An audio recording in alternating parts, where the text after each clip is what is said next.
Coash, and you're watching the Andover Trojans varsity girls take on your Valley Center Hornet varsity girls. And Austin, the Hornets taking 5th place in the McPherson tournament. I wasn't able to make it to the past 2 games, but what did you see in those games in 1 loss and 1 win? Well, Caleb, I first want to apologize for that stream not working. There was a lot of technical difficult issues, but yeah, I was there at those games, and I think the biggest thing that the Hornets did was they pushed the pace. And in their win, they were able to push the pace, get out in front. And Manhattan, you know, they did a good job against Manhattan to stop the inside. Manhattan had a major height difference. And then in the game before, they scored 67 points versus Wellington in overtime. And it was a very good Wellington team. So they're starting to find their rhythm on offense. And then defensively, the big thing is to get back on defense, set up your defense. And whether it's a man-to-man or a zone, they need to make sure that they're in position, because right now they're getting a lot of fouls called on them in that tournament because they just weren't rotating fast enough or overcommitting and getting a foul called the other way. Well, as for that tournament, they lost to McPherson by 19, and then they played Wellington and lost 71-67, and the final score at Manhattan was 39-38, a Hornet victory. And introductions here. But as for Andover, they are 3-9 at the moment. A lot of seniors and lots of talent on this floor. Girls like Mallory Woolston and Kate Ralston. You're going to be hearing those names quite a bit. So here for the Hornets, the starting lineup: Anna Eldridge, Allie Coash, Olivia Needens, and Kelsey Kinneberg. And my apologies, Hallie Britton as well. And as far as that goes for the Andover Trojans, number 3, Brooke Walker, is going to start us off. And she is a freshman, keep that in mind, Austin. But it's certainly going to get loud in here. Next up for Andover, number 11, Mallory Woolston. 5'7" senior. We talked about her, and she's averaging 13 points a game. Next up here, number 20, Kate Ralston, another player to watch out for. 4 points a game, 4 boards a game, and an assist. Next up here, Brooke Eby, a junior for this Trojans team, standing at 5'11". And rounding us off, number 25, Kylie Forney. So Austin, what are the storylines of the night? Well, Caleb, I think you said it in there a little bit, and this is going to be a loud gym. This is actually a middle school gym. We're not playing at the high school. It's being rebuilt. So, you know, middle school gyms, they're not as big, and this is a game. It's going to be intense. The whole night's going to be intense because we got good matchups. These two teams, Valley Center right now is sitting at 4th in the league, I believe, and this Andover team, one of the bottom teams in the league, and besides like Arch City and some of them. So this right here, the game we're about to watch, is going to be kind of a determinating factor, because now we're in the second half of the season. This is where teams become either good and make that playoff run, or they come stagnant and they need to put something together. Look for Valley Center on offense to move the ball well against this man-to-man defense. Well, here are the Hornets on their first possession. Just some movement around the arc. And a 3 from Britton, not there. A board by Coash on the offensive side. Well, Caleb, Hallie Britton, she hit 7 threes. And the game against Wellington, one of the reasons that the Hornets scored that 67 points, she actually broke a school record in that game. Well, there is Kinneberg from around the arc, not there. A good hustle there from Needens, but it's taken away by Andover. Loose ball picked up by Britton, and the Hornets off to an early start. Well, Valley Center needs to control the tempo, push the pace into their liking. This Andover team right now not going for rebounds, and while they have a little bit of a height advantage, the Hornets are out hustling them right now, and that's good to see if you're a Valley Center fan. Well, here is Britton trying to pick and pop with Kinneberg, not there. Right-handed drive, 3-point shot from Needens, and it's through. And Olivia Needens has consistently knocked down the 3-point shot. She doesn't shoot a whole lot, but when she does, she's deadly from behind the arc. Well, inside and out game, here's Ralston. From the short corner is Forney. And running the point here tonight for the Trojans is number 11, Mallory Woolston. Well, Caleb, the Hornets going to come out in a man-to-man defense, and after seeing those games, the 1-3-1 in the the Mid-American Classic tournament, the 1-3-1 didn't work a whole lot underneath. The Hornets going to have to guard the perimeter on the man-to-man, but also help inside. Well, right there, it was Mallory Woolston for 3, the team's leading scorer inside. And it's Eldridge. She'll head to the line for 2 on the shooting foul. Well, when it's a man-to-man defense, the Hornets have been, especially Anna Eldridge in particular, the Hornets have been very good this year about noticing that and realizing that back cuts, pick and rolls, or anything in that matter to just get off ball, a movement has worked. And so right there, Eldridge made a great cut, kind of a hesitation into the cut, got the foul. That's going to be a recipe for success all night for the Hornets. Well, there she is, 1 for 2 from the charity stripe. And yet again, another hustle play. Jump ball in favor of the Andover Trojans.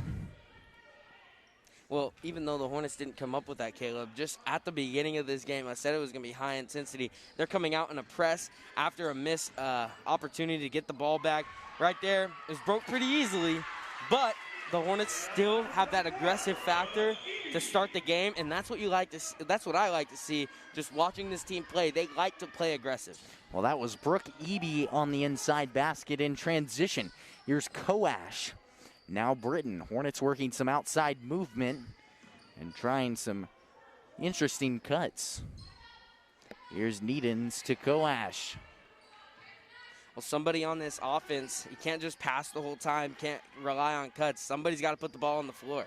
Well, that is Coash doing just that, gets her own board. There's Eldridge. And an interesting layup from Eldridge, though it is off the mark.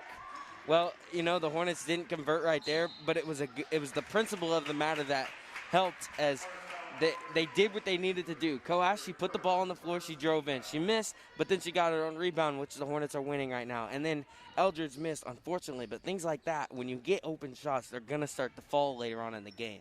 Well, right there, they got Kinneberg on the foul. It was Walker trying to handle. Kick out there. Woolston from three-point range, off the mark. And I believe they got a foul.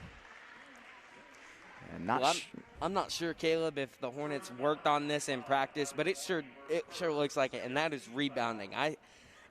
From the looks of it in this game, Coach Freeheim hounded them on rebounding because, against McPherson and Wellington, they didn't rebound too well, and it made the games either in the Wellington's case, it got them into overtime because they didn't rebound, and then McPherson beat them pretty good. And so the Hornets they're crashing the boards, and they're also boxing out when needed, and that's good. Well, there they are being aggressive, though the shot's off the mark. Here comes Woolston, and a good play there, and it is Brooke Eby who has her second bucket of the night. Hornets go up 7-4 halfway through this first quarter.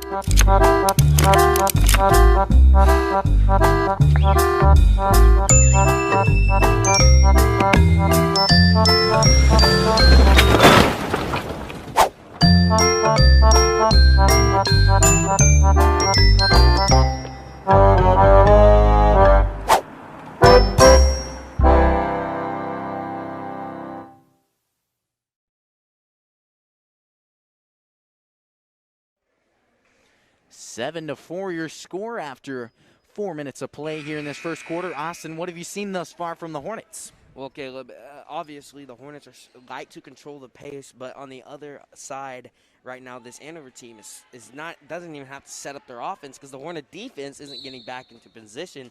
And when you're running a man-to-man defense, obviously you got to stop ball first, but then the Hornets have to be able to find their man, guard her, and make sure she doesn't get to the basket. Well, Austin, what do you think about the press? Well, obviously the press works in situations, but right now at the beginning of the game, if it's being broke like it's being broke, you got to switch out of it because you can't let up easy points. Well, right there is Eby who missed the bucket, and I believe they got Eldridge on that. And back to the press, Caleb, and obviously the boys do this. The boys team does this for the Hornets, is they just put Isaacs up. Just let him try to get a steal. If it doesn't happen, it doesn't happen. But it's at least making the defense a little bit uncomfortable. Now they're going to switch into their 1-3-1.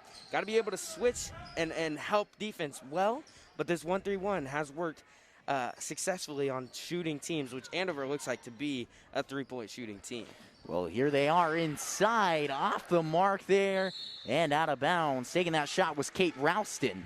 Well, a lot of teams have been able to beat the Hornets on that specific cut, both girls and guys. When you run a 1-3-1 and it's a cut down at the block and it's just a guard-like player at the top, at the bottom, the Hornets in both men's and women's haven't been able to guard the inside when they run the 1-3-1.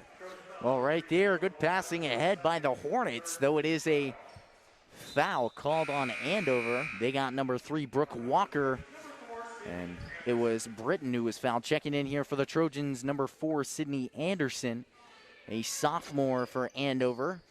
A shot there from Britton, off the mark, and an offensive board by Coash, taken back by Needens, and the Hornets will set up once again. Left-handed drive by Britton. It's Coash from the wing, off the mark there. And out of bounds, they'll say it's Andover ball. Well, the Hornets, they're doing what they need to on offense, and right now the shots just aren't falling. But they're getting it inside, they're putting the ball on the floor. Andover switched their defense, and it hasn't rattled them. Now it's just the simple fact of putting in the ball, and I know I say simple because it's a simple task, but it's a very hard thing to do, especially in a game-like situation. And this Hornets team, they've done a good job to do it this year. They just got to keep converting. Well, right there off the mark, it was Michaela Hayden who just checked in. And the Hornets looking to push the pace. Here's their half-court offense. It's Kinnenberg, thought about the 3. Now it's Eldridge off the mark there. And a board by Hayden. Inside, and a kick out there. Austin, one thing we can certainly see is improved is the passing. They're certainly communicating quite a bit better. Yeah, Caleb, and I think the biggest part of that is the off-ball movement. That helps a lot. But then what's the players are all developing into kind of their finished product for this season. And I know Hallie Britton, Eldridge, Coash, they're all doing a really good job to put the ball on the floor and try to get it inside. Well, Coash from the charity stripe off the mark.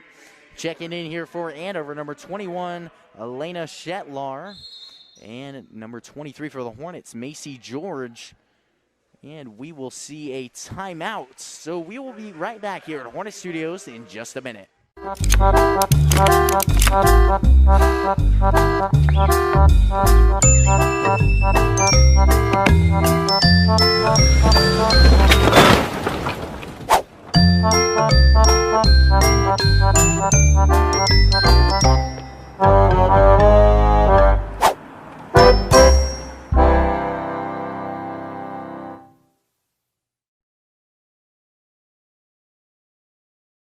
Welcome back here to Hornet Studios. I'm Caleb Rose, joined alongside by Austin Coash. And heading right back to the line, Allie Coash, a 50% free throw shooter. And Austin, what have you seen so far in this first quarter? The Hornets seem to be slowing down, or at least both sides seem to be slowing down quite a bit. Yeah, Caleb, the Hornets have been in their fair share of low-scoring games this year. And so, obviously, the first quarter, at this point to the game, it hasn't gone 100% their way. But what they do best is to never give up. They always trust their system. And right now, they just got to keep trusting their offense, put the ball on the floor, put it into transition, which is going to help a lot and push the pace in these final 2 minutes. Well, right there, Woolston missed on the other side, and Eldridge missed a layup. And a board there by Andover. Woolston to Ralston. Inside, and a takeaway by Michaela Hayden. Well, here comes Eldridge leading the point. We'll see Andover get back into their man defense we've seen them run all night. Here's George. On over to Coash. And here's Kinnenberg. Well, here's where the offense needs to move around, get the off-ball pressure, and then try to get it inside, not by passing. Passing works, as Coash tried to do there, but dribbling inside, create something on your own, and then find your teammates on the outside or at the block. Well, here is Andover trying to push it down the court. Right-handed drive and a knock away by Koash. It's recovered by Woolston. Over to the corner. And what a drive and then a kick out. Good passing here from Andover. It's Ralston left-handed. Inside there to Forney. And an off-the-mark layup. 45 seconds remain in the first. Right now, if you're the Hornets, you're down 3. Obviously don't want to force anything, but just take good shots, be able to get the offensive rebound. But now that possession's over, don't let Andover get a lead to go. Well, as you say that, Sydney Anderson knocks down a layup. Here's Koash over to Kinneberg. Up top, 17 seconds. And looking to get the last shot of the quarter as they trail by 5. Here are the Hornets. It's Koash over to Macy George from three-point range, and there it is. So that's going to round off the first quarter. Your score after a clutch bucket there by Macy George, 9-7. Andover Trojan lead. We'll see you back here at Hornet Studios in just a minute.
Eight minutes gone, still 24 to play here in Andover Middle School.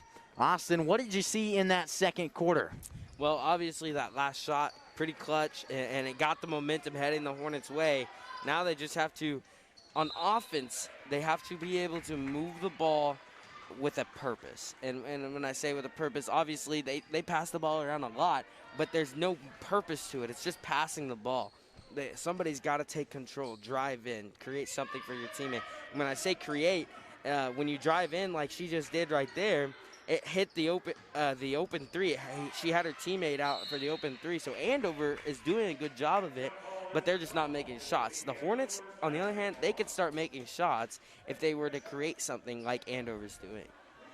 Well, here they are from the baseline after a jump ball. And here are the Trojans. It's Walker guarded by Eldridge. And up top here is Forney. Good ball movement here by the Trojans. And a right side. Here's Kylie Forney. A kick out to Walker. Wide open three off the mark. And an offensive board from the corner. Woolston not there. And a board by Eldridge. She'll push it down the court. Some good moves by Eldridge, but loses her balance. Here's Britton. It's Needens trying to drive in, miscommunication. And here comes senior Mallory Woolston, the team's leading scorer, and she knocks it down for an easy layup. Well, Caleb, Macy George was the only one running back on defense right there. And I think if you're the Hornets, no matter what the score is in any game, and especially a winnable game like this, never give up, never show walking on the court like the Hornets just did right there. Well, we will be back here in just a minute. Parents' biggest worries is letting their teen get behind the wheel of a vehicle. That's why getting professional, personal instruction is so important. The Wichita Driving School is licensed by the state of Kansas and offers the most classes per month of any driving school. With the most students trained in Wichita last year, it's obvious students and parents like Wichita Driving School for the convenience and professional one-on-one instruction. Wichita Driving School, where you're driven to be the best. Welcome back here, basketball fans. I'm Caleb Rose, joined alongside by Austin Koash. And the Hornets trail by 4 to the Andover Trojans.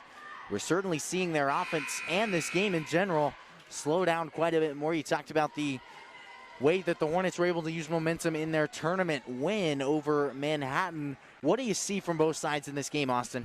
Well, Andover's doing a really good job on offense to create something by driving in and using the inside-out game. And they have the height advantage, so even though they're not making too many shots on the inside, they're getting opportunities because the Hornets have stopped boxing out a little bit. And then for the Hornets, obviously the ball movement. There needs to be better ball movement in that possession, off ball and on ball, no matter the make or miss. That was a great offensive possession for the Hornets. Well, right there is Eldridge who missed the 3, and a kick out there. It is, Walker who's off the mark. Here comes George pushing the pace. Eldridge, right-handed drive and a trap from Andover. Take away by Brooke Walker. And talk about the move she has. Still just a freshman, Austin. She certainly showed off here tonight, averaging 11 points a game. Well, she's going to be a tough one to handle for the Hornets in future years. She's already proving she can play at this level as a freshman, not only play, but be a star. Well, here comes Britton, and they'll say it's out of bounds after the Needham's board. So checking in here is Kelsey Kinneberg and Anna Eldridge. Heading to the bench, Michaela Hayden and Anna Eldridge. Checking in here for Andover, number 11, Mallory Woolston, who's certainly been the lifeblood of this Trojan team. Up top here is Brooke Walker. Koash set to check in. Here's Woolston. Hornets running that 1-3-1. And Andover just toying with it up top. And off the hands of Trojans' Chloe Christensen. So Hornet ball, Koash checks in for George. Well, Caleb, if the Hornets run the 1-3-1 defense, what their goal is to be in the passing lanes and to not let passes be easy around the arc. And that possession, and if it's anything like the rest of the game, that's going to work. But the only problem with the 1-3-1 is obviously when Andover starts getting it to the low block. But right now, if Andover's not, this is a great move by Coach Breheim. Well, right there, great cut by Kinneberg. Has to put it right back up. And she's fouled in the process. Believe the 5th team foul, that is what it is, for the Trojans. It is called on Jada Kelly.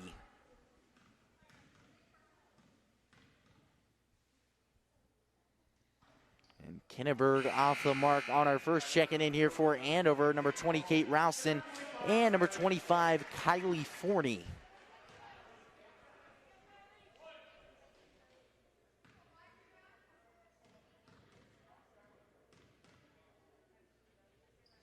Second shot from Kinneberg, not there. Hustling for her own board. And they'll say it's off her hands, out of bounds. Trojan ball.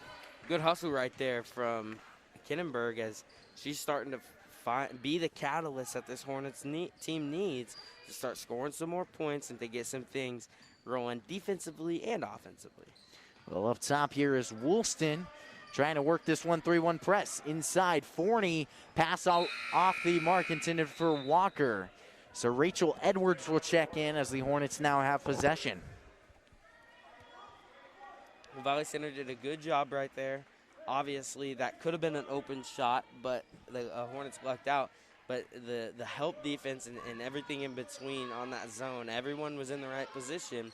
And that's what happens if you don't overcommit and play good defense. This Andover team at some point is going to get frustrated with their offense. Well, right here, inside, and it's Anna Eldridge who has the bucket to go, gets this game within 2. The assist came from Rachel Edwards.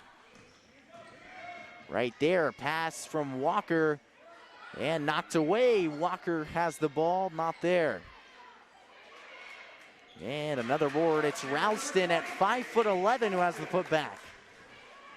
Well, I think the biggest thing for the Hornets is being able to box out. And obviously with the height advantage, it's going to be easier for her to get the boards. But the Hornets box out, use your principles of basketball, and things like that will start to be limited here in the coming of this second half coming up. Well, here's Kinneberg over to Edwards. 3:30 remains here in this first half. And it's certainly not been a high-scoring affair here. 13-9, 21 total points in this first half so far. Here's Edwards up top, floater inside, and it's for Oliverson. She has the bucket, gets it back within 2. Oliverson does a great job. When she gets the ball on the inside, she puts it in the basket. And if she doesn't, she either gets fouled. But obviously, she doesn't really expand her game, which is something that Coach Breheim has talked about for the bigs to be able to expand their game. But on the inside, if they're able to score like she is right now, it's going to be good for the Hornets. Well, Brooke Eby right there has the bucket. Hornets pushing it down. 2:37 remains here, and it's Edwards with the shot, not there.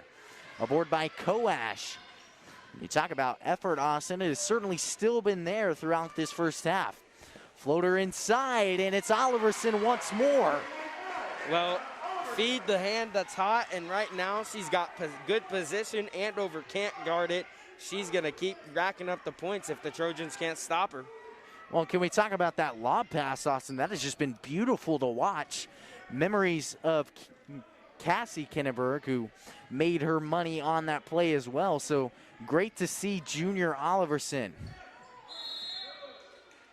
And a charge there. They got Brooke Walker on that one. Momentum is hot for the Hornets. Well, this is what Valley Center needed. And with a minute 58 left to go before halftime, they've struggled to score the ball. They're still down 2, but the momentum's in their favor. Put a 6-0, 8-0 run to end this quarter, and things could be a lot different heading into halftime. Well, up top here is Ali Koash. Still a man defense here from the Trojans. Eldridge up top. Lob inside. This time it's swatted away. Oliverson recovers. And they'll say it's knocked off the hands of Kylie Forney.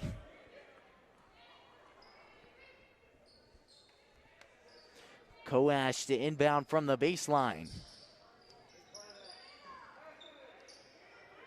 And gets it into Eldridge. Right-handed drive. Moved by Eldridge is taken away by Woolston. One-on-one with Edwards.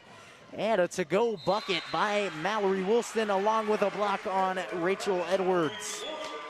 Well, just when we thought the Hornets had momentum and they could take advantage of it, this Andover team has found their stride again and just went from an 11-7 game not too long ago to 17-13.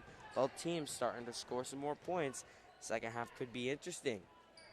Well, the and one opportunity not there. An offensive board here for the Trojans. And it's Ralston inside. Kick out there to Forney. Right-handed drive, not there from Shetlar. So setting it back up top is Woolston. Still a 1-3-1 from the Hornets. Corner 3, Shetlar not there. Loose ball, and picked right back up. It's Ralston. And talk about the offensive rebounding powerhouse. She has been inside. So Hornet ball now, foul called on Mallory Woolston. Well, Caleb, and the thing is if the Hornets were to box out on the inside, which is a harder task than you would obviously think, but if the Hornets were to get the box out like they were in the first quarter, the rebounding wouldn't be a problem. And on the other end, Andover doesn't really box out. They just use their height. And so be able to get position and use the fundamentals of basketball, that's going to tremendously help this Hornets team. Because right now, Andover, they're getting second chance points.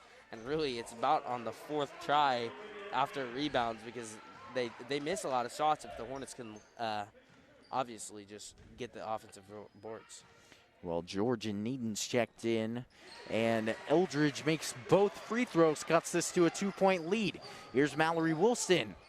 tight man defense here from Ali Koash. 1 minute remains here in the half. Inside, here's Woolston. Back out to Rouston. Trojans moving around the arc. Inside and a kick out there. Rouston from three-point range. And a board by Needens, 45 seconds. Well, there was a box out by Needens right there. That's why she got the rebound. So inside is George to Eldridge. Koash thought about the three, and it's not there. Three-point shot from Needens off the mark, and a board by Woolston, 30 seconds. Maybe a missed call right there, but another good box out by the Hornets. Well, a miscommunication there, and the Hornets take over 26.4 seconds.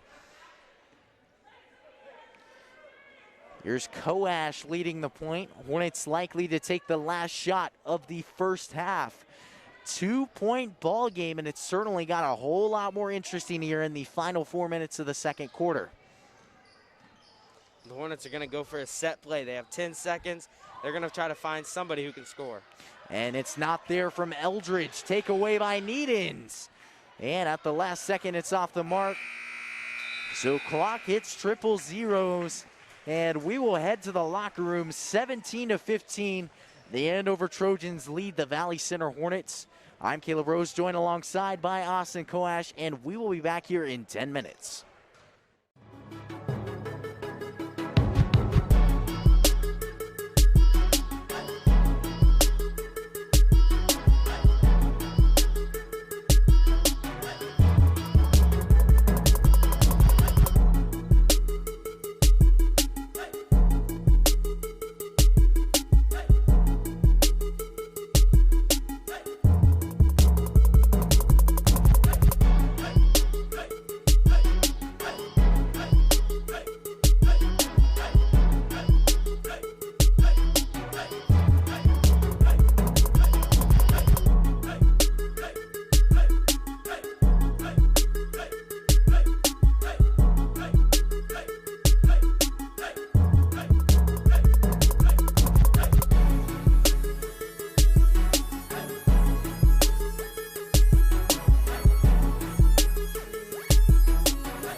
One half of play gone, Austin, and certainly been a back and forth game. The Hornets trail by 2 here to the Andover Trojans. And what did you see there in that first half? Well, the Hornets started out slow, and really the Trojans did too. And then towards the end of the half, both teams started heating up a little bit, and I think it's due to fast pace. And I know Valley Center likes to play fast and likes to play with the ability to score the ball quickly and get it out into transition. And the Trojans like to do that too, but on the other hand, a win is a win. And no matter what the score is, it could be obviously 30-33, and whoever comes out on top is going to count it as a win in their book. And so, a win is a win, even if it's ugly. So Valley Center needs to know that. You don't have to score every possession. You don't have to be able to put the ball in the hoop at a fast and high-intensity rate. But you got to be able to consistently knock down opportunities when you have them, and then play at a faster pace when it comes to in the half-court offense. Right now, it's lackadaisical passes, and they had a little stint there where they just found Oliverson on the inside. And while that's there, it's probably going to be taken away here in the second half. So the big key to the second half for me is control the tempo by playing fast in the half court, and then maybe slow it down so you don't get so many turnovers in transition. Well, out here on the court to start us off for the Hornets, number 4, Eldridge, number 10, Britton, number 20, Needens, number 15, Coash, and number 30, Kenneberg. Here they are on their first offensive possession. It's Eldridge up top. Well, Caleb, they started out quick. They had the cuts. It was a set play. It wasn't there. And now they got to be able to cut, set screens, and do all the little things right and just keep working the offense. Somebody needs to put the ball on the floor, though. Well, here is Kenneberg trying to do just that, loses handles on it. And takeaway there by Eby, pushing it down the court. Kylie Forney not there, and they'll get a foul. 2 shots to come. Well, Coash did a nice job to get to the block and set her feet, but she leaned in to the defender, and that's going to be a foul called 10 times out of 10 on her. As you can't lean into the defender, just got to be there and hope for the best, and obviously move your feet if needed. Well, right there, a made basket by Kylie Forney. And Forney shooting 10% from the free throw line. Her second made shot from the charity stripe this year. Now her third. So here comes the Hornets. Up top here is Britton. Another takeaway by Andover, and we saw them start to extend their lead by 4 or 5 points when they were able to wreak havoc, force turnovers, and play well in transition, Austin. Well, Caleb, right now the Hornets, they're doing their stagnant offense, and when a stagnant offense, the defense just has to sit there and they can get steals when you just hold the ball. Need more off-ball movement, and then obviously be able to ball handle. Well, right there, a missed shot by Walker. Effort play by Needens, but out of bounds is what they will rule it. Well, when nothing's going right, when the face of adversity hits, how do you get out of it? How do you get out of the slump? The Hornets need to react well, react with a purpose, and come back, because this game's definitely not over. Well, a layup by number 3, Brooke Walker. And she's take a moment for her as a freshman, just the reality of knowing that she has the cut, she beat the defender, and then get the ball in the hoop. Well, a good save by Eldridge, but it picked up by Eby from the short corner, and it is senior Woolston who knocks down the bucket. Well, Caleb, this is a 3-win team looking like they're a 10-win team out here. And for Valley Center, they're a 5-win team looking like a 2-win team. And so right now, this is, like I said, the face of adversity, but a lot of it's scheme and just being able to do something, produce on offense, because 15 points through this much gone by in this game is just unacceptable, really. Well, here are the Hornets trying to create some movement. It's Eldridge up top. Needens from the wing, guarded by Eby. Inside, Kinneberg, kick out to Koash. So Britton from the corner. Well, Caleb, I talk about off-ball movement a lot, but I think there is the off-ball movement. There's the cuts, but there's no purpose with the cuts. There's no looking for the ball on a hard cut. It's just kind of jogging around the court. And I know after the McPherson tournament, the Mid-America Classic tournament, all these girls were disappointed. They wanted to pick up more wins than what they did. They want to be a successful team, but when they play, they don't exactly play like they want to be successful. Well, here is Koash, kick out there to Britton from three-point range, off the mark, fighting for the board, and it is Walker who went up and got it, and a smart play by Oliverson to force the jump ball, Trojan ball. It was a good box out right there by Oliverson, and obviously it was a long bounce. It's just one of those unfortunate bounces, but still, now the ball, next jump ball is in the possession of Valley Center, and hopefully they can get a stop right here and go back on offense.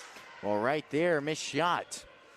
Here comes Koash in transition. Kick out to Kinneberg, three-point range, off the mark. And they'll get a defensive foul on the Trojans. They got that on number 11, Mallory Woolston. Here's Koash under the net, looking to inbound. Throw in over to Eldridge. What a move by Eldridge, and goes up, though she is blocked by Ralston, and a foul called.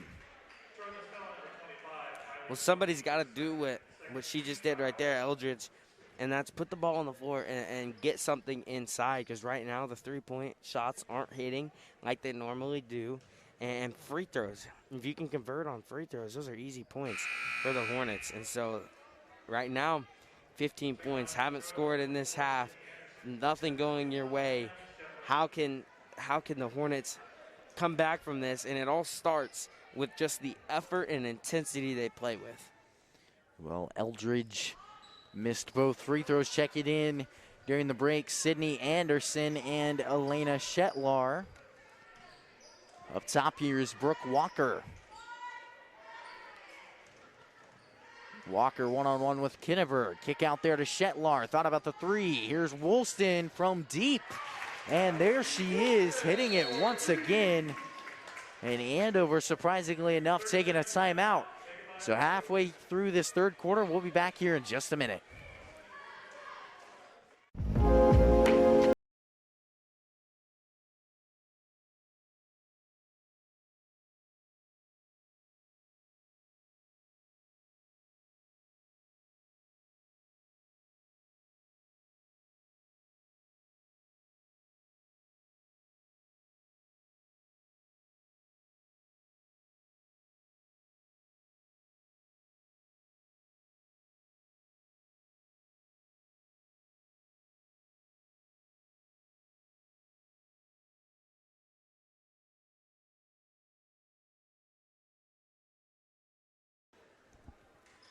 .428 remaining in this third quarter, and the Hornets go down by 9. Andover puts on a press. Austin, what do you have to say?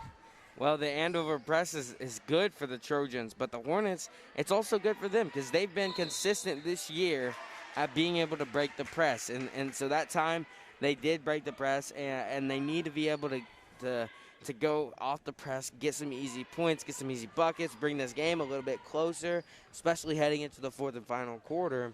And turnovers have been a big thing that the Hornets have started to limit on, but they're still turning the ball over at an alarming rate.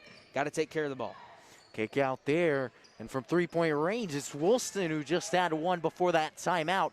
Oliverson has the board. Well, if you're Koash right now, you got to know Woolston, she's going to shoot the three. She can make the threes. Got to play man-to-man denial defense on her.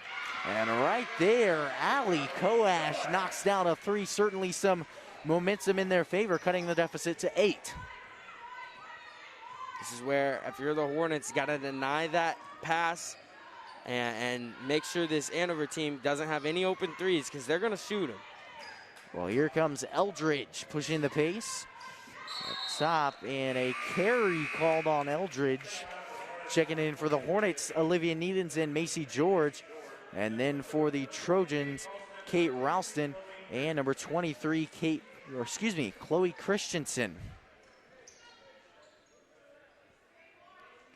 So Trojan ball here. 3:23 remains in this third quarter.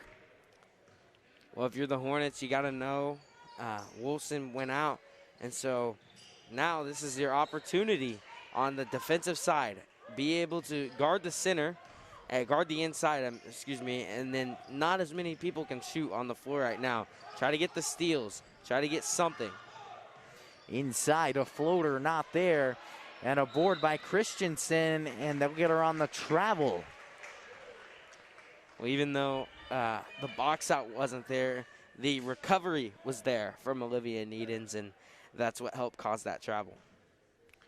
Well, here are the Hornets. And I would argue with that press, Austin, that it almost made the Hornets with quite a bit more off-ball movement. They played with more of a sense of urgency, and even though they turned the ball over 2 times, I would argue it was helpful for their offense. Inside, Coash has the left-handed bucket. Well, when the game's at this point, somebody's got to be able to put the ball in the hoop and create something. Coash does a nice job on the last couple of possessions. And now she's going to be guarded a little bit more tight. She's got to create something for her teammates, too. Inside on a floater, not there.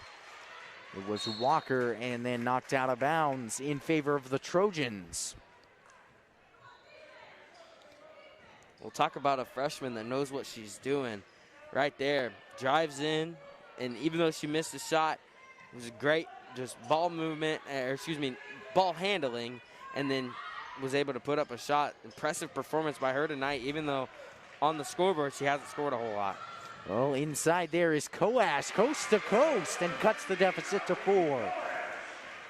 She's on a 7-0 run by herself, and that's what the Hornets need.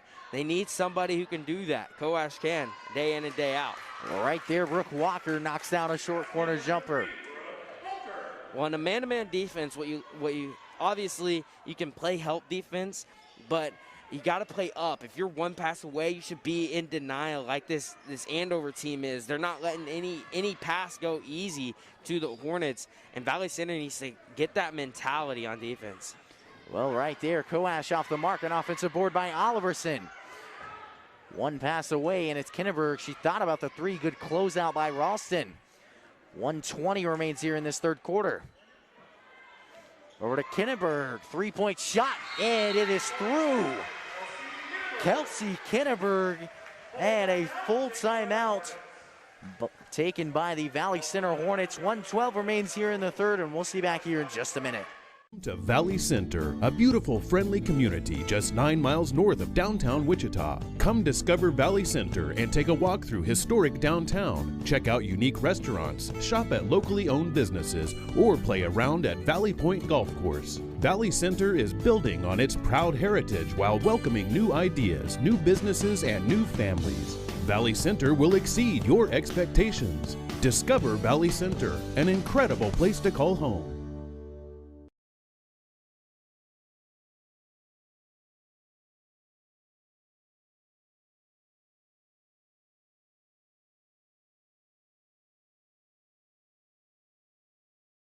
The late third quarter. Well, what a run by the Hornets right there. You talk about loud gym. They got a little student section going on for Andover. The cheerleaders, both squads are here.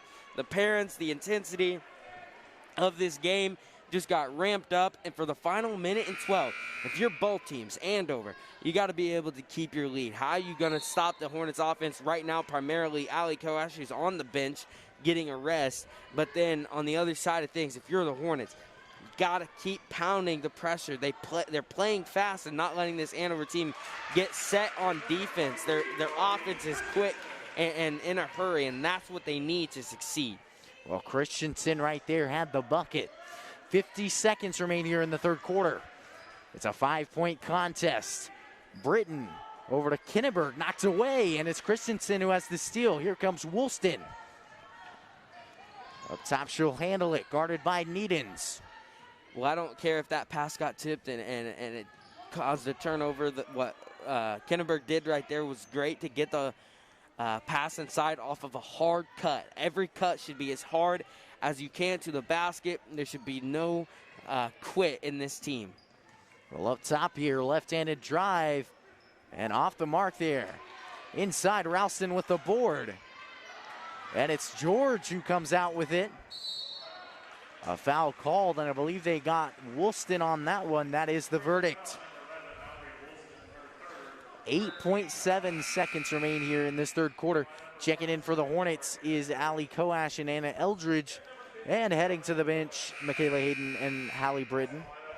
8 seconds to go, 5-point game. Shoot a three, make a set play, do something. The momentum's still in Valley Center's favor for a little bit. They got to put something on the board right here. Well, here's Koash. High pick. Here's Eldridge driving inside, knocked away, loose ball, and taken away by Christensen. So that is going to round off the third quarter. Join us back here at Hornet Studios for an intense final 8 minutes here in Andover, Kansas. We'll see you then.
Well, an intense and lively gym is something we've missed in the COVID-19 era.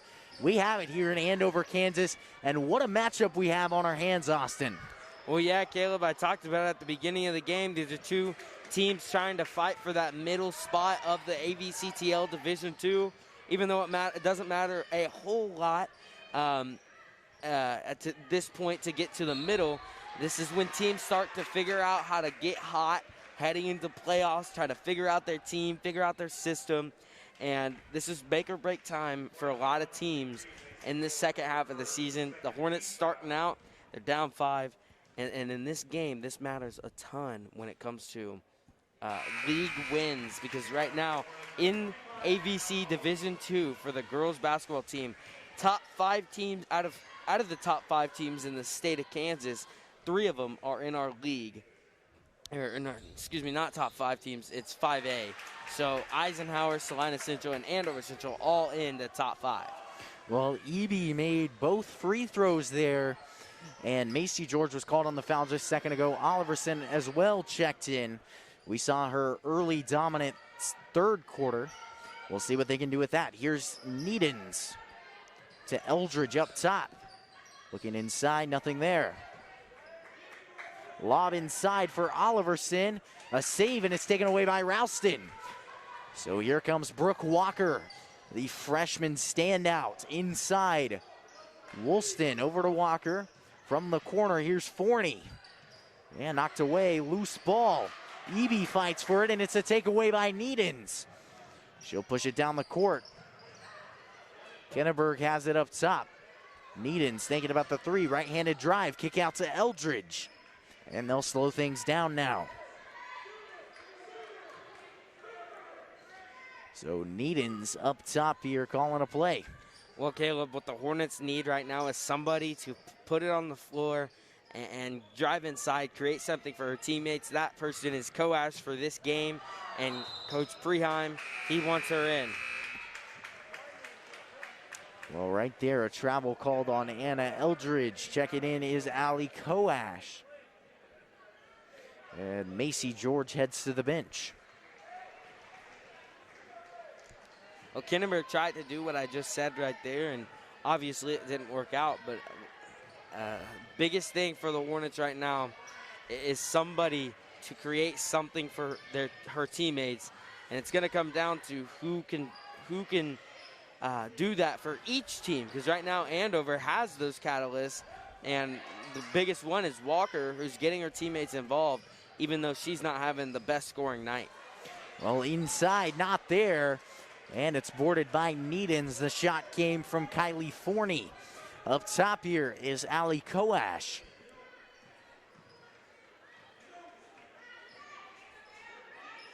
Yet again, a man defense here from the Trojans. Over to Koash.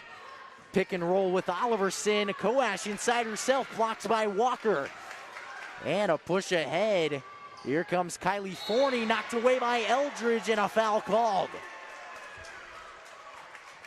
Well, Caleb, on both ends right now, right there, pretty good blocks, and I'm going to call that a block for Eldridge. That was a block, and 100% in my book, and even though it's going to go down as a foul, that was a nice block.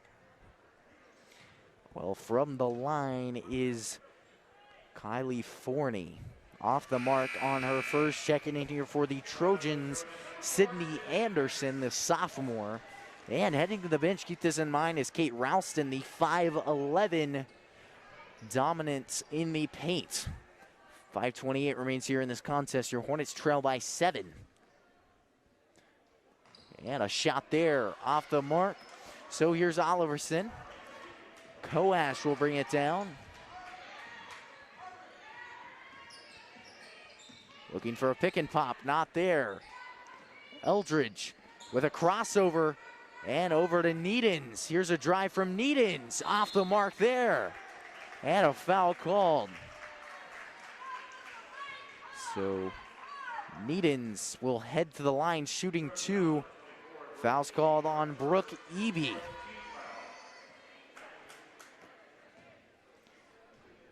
Here's a shot from Needens, her first.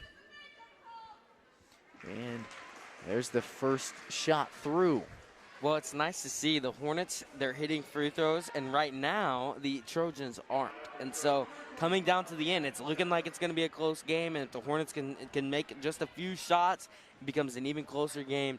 And down the stretch with both teams not fouling a whole lot up to this point, free throws are going to have to come down to it at the very end to see who wins this game. And right now, the Hornets making their free throws while the Trojans aren't. Well, checking in Britton. But yeah, I mean, I don't think anyone talks about the importance of the charity stripe quite enough. And a turnover there, they'll say it's off the foot of Mallory Woolston. And this may have been the single best call by Coach Trent Preheim this year, and that is to switch into a press that the Andover Trojans have never seen on film, and that is Hallie Britton and Allie Koash man-to-man, and then Anna Eldridge trying to get that trap. It didn't come out of the perfect timing on that possession, but it worked. And there is Hallie Britton. And there she goes right back into that press after a right-handed layup. Pushing it down the floor, Walker. Shot from Woolston, off the mark there, and a board by Anderson. Kick out, back up top. Forney working on Kinneberg, a right-handed layup, and a foul called on Kinneberg. Well, Caleb, at this point in the game, the only reason Andover is up is because the offensive rebounding. The Hornets just secure the rebound. This game is a totally different story. Well, from the charity stripe is Kylie Forney. 5'9" sophomore, and off the mark on her first. And you mentioned the importance of the free throw line. We'll see if your words come to life here. It is Forney on her second, and she'll knock it down. 4-point ball game here. Checking in, Kate Ralston.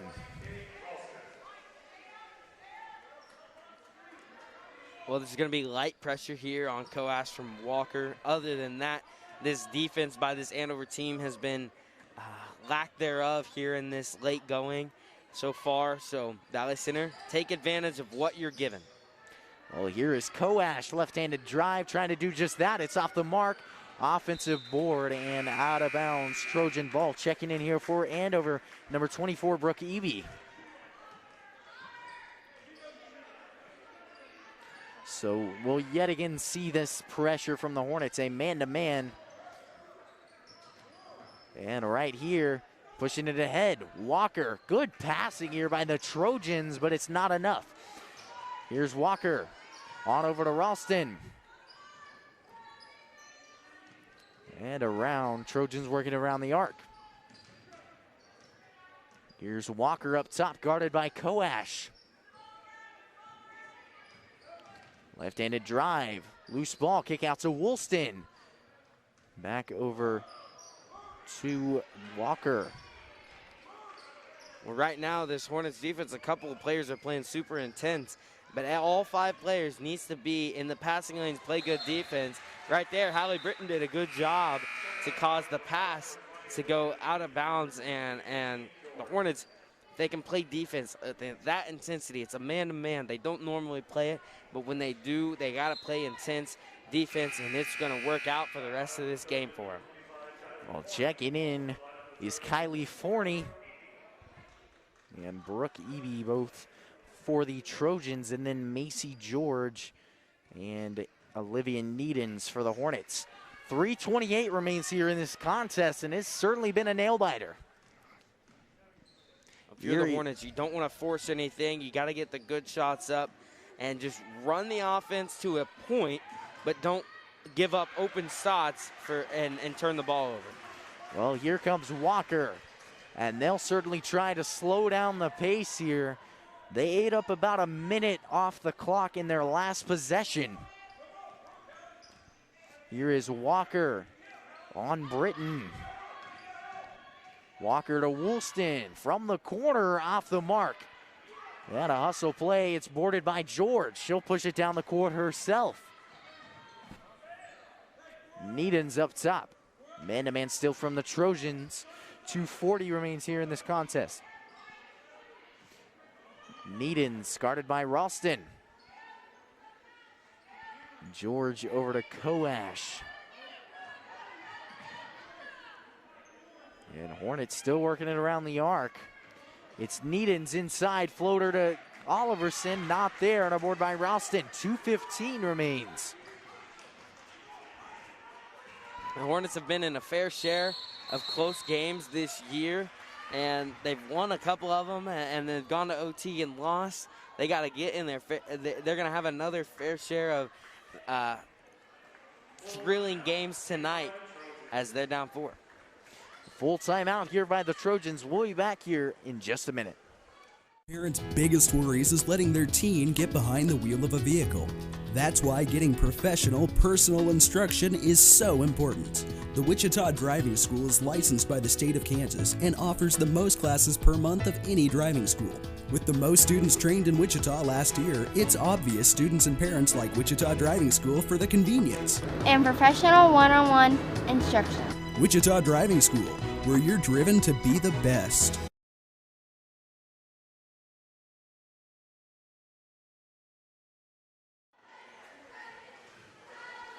4 points separate these teams. And you're watching Hornet Studios. I'm Caleb Rose, joined alongside by Austin Koash. And I'd like to take a quick minute to shout out our producer and cameraman, Dominic Santiago. He has been a rock on the camera so far this year, putting together graphics, commercials, and behind-the-scenes work. Thank you so much, Dominic. But as far as the game goes, Austin, 2 minutes, 10 seconds. What do the Hornets need to do to pull ahead from a 4-point deficit? Well, I talked about it before, but you got to look at this game as 2 possessions. You can't look at it as down 4 points, because when I say 2 possessions, you have to make up 2 possessions at least. That's only to tie it in this game. So how are the Hornets going to do that? Not only score 4 points, but get stops on defense, which they didn't do right there. Well, Mallory Woolston, talk about clutch, knocks it down to extend this lead to 7 for the Trojans. Here's Needens to George. 1:45 remains. Eldridge up top. Working along the left side. Kinneberg looking for a pick and pop. Not there. Eldridge takes it herself. Inside, a good cut from George, and it's knocked away off the hands of Brooke Walker. Well, interestingly enough, Koash is on the bench for the Hornets right now, as she's been, in the second half, really the only production offensively. Well, here she is inbounding. It's to George, and there's a bucket to go. And we will have a full timeout, Valley Center. So we'll be back here at Hornet Studios in just a minute.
Austin, talk about packed house. It's certainly going down to the wire here. 5-point difference separates these teams. Yeah, Caleb, and I like the opportunity the Hornets have right now as they're playing man-to-man defense, full court. Got to keep being aggressive. Well, here they are right here. It's Brooke Walker with 1:20 remaining in this contest. Here she is, taking it on Britton. Over to Ralston. And the Hornets playing a tight man-to-man defense, trying to force turnovers. As you mentioned, 2-possession game to either tie it or go ahead. Ralston and the Trojans doing a good job of playing keep away. Foul called on Hallie Britton with just a second and a half, under a minute remaining. Well, Caleb, the Hornet defense right now, they're getting themselves into a little bit of trouble because they only have committed 5 fouls on the game. They got 2 more till even free throws. So these next couple of seconds need to be, and that could have been a big turnover, as I don't even think that was a foul. But these next couple of seconds are vital because they got to save time while fouling. Right there, they did a good job. But this Andover team has proven, especially Walker, that she can just dribble it out herself. Well, here is Woolston, and another foul called, this time on Eldridge. It was Britton who got 2 in a row just a second ago. 55 seconds, and here is Woolston heading to the line. Well, that's a good foul. Only in the combined 3 fouls, only 3 seconds came off the clock. So if you're the Hornets, you're happy with that, but at the same time, you got to count on this Andover team to miss their free throws and then obviously put points on the board on the other end. Well, Woolston, a 64% shooter from the charity stripe. She's 1 for 2 there. So here comes Kinneberg. Down the court is Koash. 50 seconds. Here's Eldridge. 6 points separate these teams. Eldridge inside. And fans wanting both a travel and a foul. Pushing it down the court. And the Trojans doing a great job holding it out, and a foul sending number 3 Brooke Walker to the line. Well, Caleb, you don't want to lose hope. Anything can happen in basketball, but that was a big possession for the Hornets, and I know we talk about it a lot with the boys team, and I know Coach Unrau, talks about it a lot with his boys team, and talk about pick-me shots. And obviously the Hornets needed points fast, but could have used 10 seconds or so around there to maybe hit a 3 or hit a 2.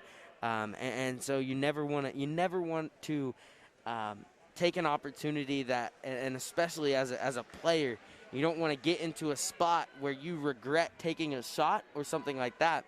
And so for these next 32 seconds, look out for this Hornets team. to look for the open man, or player, but then obviously be able to knock down shots in an alarming rate, because they're going to have to make up points. But it all comes down to who wants it more. Well, Austin, they have the ball after the timeout. 6 points. Obviously, a three is needed with 32 seconds remaining. Who would you say they set a play up to? Well, in the second half, it's been Allie Coash who's hit the shots, and they need to set it up to her. And there she is on the inside, a block by Walker. And fouled from behind by Olivia Needens. Well, the referees have not called any fouls all day, and it's going to be no different coming in this side. And so, like I said, it's not totally about who can get the shot on the inside or anything like that. It's who can get the best shot. And if you're the Hornets, you got to realize who can get the best shot on your team, who can get that shot off. And like you said, a set play would have worked. Well, right there, a 1-and-1 from Brooke Walker makes it 3 possessions now. A 70% free throw shooter on the season. 22.7 seconds remain, and knocking down the second is Walker. So Coash dribbling out, 20 seconds remaining. No hope lost here for this Hornets offense. Here's Kinneberg inside, and she's fouled in the process. She'll head to the line for 2.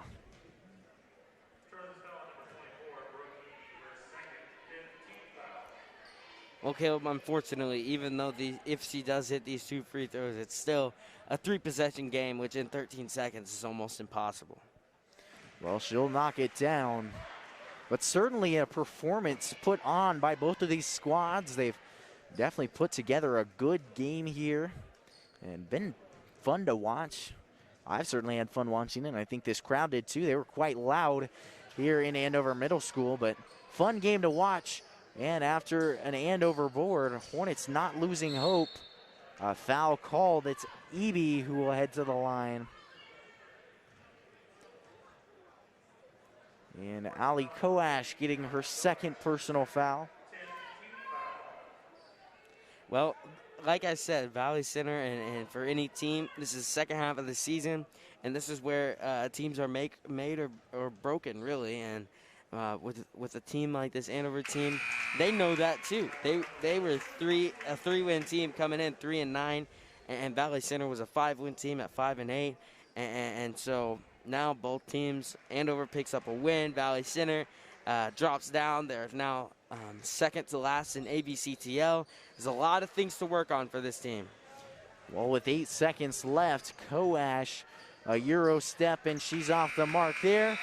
So triple zeros, and the Andover Trojans come away with a home victory. 40-32 is the final. I'm Caleb Rose, joined alongside by Austin Coash, and I'd also like to thank my producer, Dominic Santiago. We'll see you back here in 20 minutes for the start of this men's varsity game.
Hello and welcome here to Hornet Studios. I'm Austin Coas, joined alongside by Caleb Rose. We got about 3 minutes till the tip-off as your Valley Center Hornets take on the Andover Trojans. Trojans, number 1 in AVCTL Division II, and your Hornets sitting at number 2. And Caleb, what do you got for the game we've hyped up all year? Well, we saw a great girls game. Expect just the same from this matchup. We talked about rankings. The Hornets second in AVCTL Division II, 9th in the coaches poll, and 9th in VIPE Wichita area. And as for the Trojans, they're ranked 4th in 5A for the coaches poll, 1st in the AVCTL Division II, and 5th in 5A on Max Preps. And I am so excited for this game. I can't tell you, Austin. This has been a game that both teams have marked their calendars. This is going to be one of the best games in AVCTL Division II play. As for the Trojans, lots of talent, lots of seniors, but not to mention the younger guys. I'm excited for their future. We know Jack Johnson, a guy who missed 3 games. I believe it was due to quarantining because of exposure to COVID, but he has dominated since then. His worst performance since getting back from quarantining was 20 points, 6 rebounds, and keep in mind this kid averages 15, so he has completely dominated as of late. I'm excited for this one. Watch him dunk right there with the smooth moves in a warm-up. He can shoot, he can drive, he can get it done. The next guy to talk about is Caleb Gaddis, another senior for this Trojans team, and he knows how to get it done as well. Strong inside, good finisher. Excited to see him play, and he's going to be another guy to watch out for. Averages 7 assists per game and 3 steals. Crafty passer, the ideal point guard, Austin. Yeah, Caleb, will, with a minute 24 left, the Hornets, before tip-off, the Hornets coming off. They're 10-3. They're sitting at the best record in Coach Unraut's tenure here. How are they going to pick up the big one tonight? Well, my biggest thing, they have to play with momentum, and they have to be able to get back quick. That is my biggest key. The Trojans, they play so high-paced. It is just so much fun to watch. In their loss against Salina South, they played with such pace. That's going to be the biggest thing here tonight for the Hornets. Well, we'll be back here in under a minute for the tip-off here on Hornet Studios.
Well, after that national anthem, a packed house here, as this feels like 2019, Caleb. A lot of fans in the stands, even the student section. Well, that's certainly for sure. I'm excited for this one. We talked about what a great game this was. Coach Martin Chetlar for the Andover Trojans said he truly believes that this is the best student section in the state. And I'm excited for this game. It's going to be a packed house. It is going to be loud. I was already struggling to hear you in that girls game, and we're right next to each other. So it's going to be an interesting matchup here tonight, and I am so hyped for this one. Well, the Hornets, their normal starting lineup as number 1, Caleb Harden, number 2, Eli Isaacs, number 5, Braden Dalrymple, number 20, Gabe Phillips, and number 32, Noah Simmons, get the start for tonight's Hornets team. And then we talk about this Andover Trojans team. They're good, but they're not unstoppable, Caleb. Isaiah Mayakuri, number 0 for the Trojans, going to get the start. Number 1, Caleb Gaddis, the catalyst that this Andover team loves. Number 2, Jack Johnson. All 3 of those guys seniors for this Andover team. And then number 3, Cade Gearhig, another senior. And then we got the big guy inside, a sophomore, number 25, BJ Reddick. Those are your starting lineups here in this game as Valley Center. The game we've hyped up all year, they've come to a point where they're able to beat this Trojan team. And how are they going to do it tonight, Caleb? I'd say simply play with fast pace. They got 21 points off of turnovers in their game against Ark City, and they're going to have to match, if not better, that here. This is going to be a transition-heavy game. Expect this to be back and forth the entire time. Both teams like to play small ball, but the Hornets, they're going to utilize Simmons all night if they let him. Simmons missed the jump hook, and then it went out of bounds. Almost an offensive board by Valley Center, but it'll be Andover ball. We talked about the anticipation of this game. All of these players are going to be a little bit nervous, a little bit jittery to start off in their first possession. It's going to get right back to normal, but expect a little bit of jitters and a couple early missed shots. Isaacs, tip ball out of bounds. It stays with the Trojans, but the defense right there as the Hornets playing man-to-man, but they're going to trap every.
Hornets find themselves in a dogfight. They got some early buckets, but it's going to have to become a consistent thing.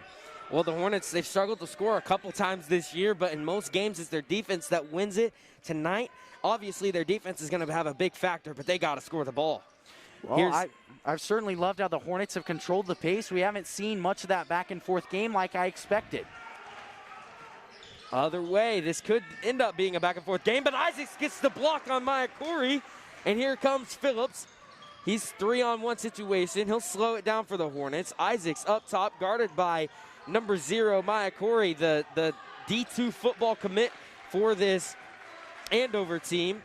Inside, Phillips, also a basketball commit, and then Isaac's gonna shoot the 3. That one couldn't go in.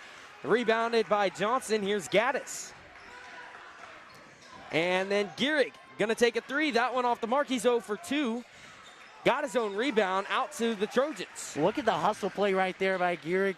Another guy, a senior, and he's very talented. Lots of hustle plays to be seen from this Trojans team. Johnson drives in, doesn't even put up the shot opportunity, and that'll be a foul called. That foul called on the Hornets. They're going to get number 1, Harden. Well, Austin, I want to go back to that last possession. Look at the passing by Andover. I mean, that was just beautiful. It looked almost scripted, but everyone was open at the right time. And that just shows you the way they push the ball down the floor is just amazing. Great basketball, and you'd expect to see a lot more of it tonight. Well, Jack Johnson, number 2, the D1 basketball commit to D2, Dallas Baptist University. So he's a great player. He's been a solid point on this Andover team for all 4 years of high school. He knocks down both his free throws, a 1-point lead as the Hornets been silenced for the last couple of minutes. Well, and he, as you mentioned, 4-year starter, all-state forward last year, and certainly a guy that, if you're a basketball fan, you just love to watch him. He does everything right. He plays with effort. He's so talented, and he's my guy to watch. Maya Corey, a steal. Missed the layup over Isaacs, no foul. And scrappy ball play, but it ends up a Maya Corey layup. Well, right there, a missed opportunity there for the Hornets to get the defensive board. Talk about the hustle plays there by Andover. That is just incredible. Look at this defense right here. Isaacs working against Isaiah. Inside, Isaacs, he'll go up with a shot way off the mark. Johnson running the floor. He gets the layup. 9-6 now. The Hornets been silenced offensively for the last couple of minutes. Phillips, who hasn't had a point yet, and he has the ball now. Well, here's how the Trojans wreak havoc. You see it, they're spreading the floor. They're playing with so much pace, and this is how they take over games. This is how they get 40, 50-point wins on the season, and this is how you can expect them to find success. You'll see the Hornets right now slowing down the pace. They want to control that the entire game. Early on, that's how they were able to find their points, and that's what they're going to have to do tonight. Inside, Isaacs tried to find Dalrymple off his hand, out of bounds, Andover ball. Checking in for the Trojans is going to be number 5, Jalen Beatles, the senior, and then number 11, Tayton Klein, that's number 10, Eli Shelter, and then for the Hornets, Harden along with Simmons checked in. Well, Shetlar's a guy to watch out from around the arc. He's ranked as one of the best shooters in the AVCTL Division II, shooting at, 47% from three-point range on the season. Scary guy from three-point range. Here's Isaacs with it over to Schmelsley, who also checked in just moments ago. Harden over to Isaacs. Defense by Beatles. Eli tries to work inside. Schmelsley, he's going to find Simmons. And Simmons got the 2-point basket over number 25, Reddick. Well, Simmons is a guy had a 17-point game against Arc City, and he's going to have the same performance tonight. The move by Caleb Gaddis right there, spectacular. He goes in, 11-8 your ball game. Well, Caleb Gaddis, talk about the crafty finishing. He's done that all season, a 3-year starter, and knows how to get it done in the middle. Well, the thought was there, but the execution wasn't, as the Hornets turned the ball over. It was Dalrymple who tried to find Simmons on the inside. Phillips checks in. He'll take the place of Davin Schmelsley, and then Cade Wilson checks in for Isaacs. Well, Austin, one thing I saw in multiple drills the Hornets ran in practice this week, Coach Unruh is trying to develop a lot more depth, Phillips played 31 minutes in their last game. Isaac's 32. So these guys are guys who are always on the floor. And in a game like this, they're going to get a lot more tired with the back and forth play. And they're going to have to find a way to develop some more depth throughout the season. There's a three-point shot by Reddick. He drills it from the corner. 2 minutes and 5 seconds to go in the first quarter. 14-8 your score. Hornets haven't cracked more than 2 points in about 4 minutes of play. Simmons on the inside. He's had a big night so far. He missed and then rebounded by the Trojans. Here's Beatles to Gaddis with the layup. Simmons ran the floor well, but it didn't go. 16-8, an 8-point lead for the Trojans. That'll be a 30-second timeout. We'll be back here at Hornet Studios for the final minute and 47 in just a moment. Parents' biggest worries is letting their teen get behind the wheel of a vehicle. That's why getting professional, personal instruction is so important. The Wichita Driving School is licensed by the state of Kansas and offers the most classes per month of any driving school. With the most students trained in Wichita last year, it's obvious students and parents like Wichita Driving School for the convenience and professional one-on-one instruction. Wichita Driving School, where you're driven to be the best. Caleb, 16-8 first quarter. What has the Trojans done to come back and extend this lead? Well, they've done what they've done all season. That's got them to 10-2 and 4th place in 5A. That's simply playing well in transition. They need to be in a quick, high-paced game, and they've done that. Just look at their transition offense. Watch that for 2 or 3 minutes. It just shows you why they're 10-2 and one of the top teams in Kansas. Oh, Isaacs, he had a back cut, the back cut that's been so successful for the Hornets this year. And then he's at the free throw line. He missed the shot. He also misses his first free throw. Well, Austin, I want to go back to what I said during the break, and I truly believe this Andover team is on the same brain wavelength. The way they communicate in every situation is just incredible. Their help side defense in their man, the way they move on the offensive side. I mean, this is a well-oiled machine, and Coach Martin Shetlar has done one heck of a job. There's the three-point shooter from the top of the key as Shetlar knocks down an NBA range three-point basket. And he is averaging 3 three-pointers a game. Definitely a guy to watch out for. 30 for 64, now 31 for 65 on the season from around the arc. Inside, Simmons, who's had a big game so far, trying to work against Reddick. He has got a couple of teammates open, chooses not to pass it to him. He gets his own rebound. He goes up, gets the points.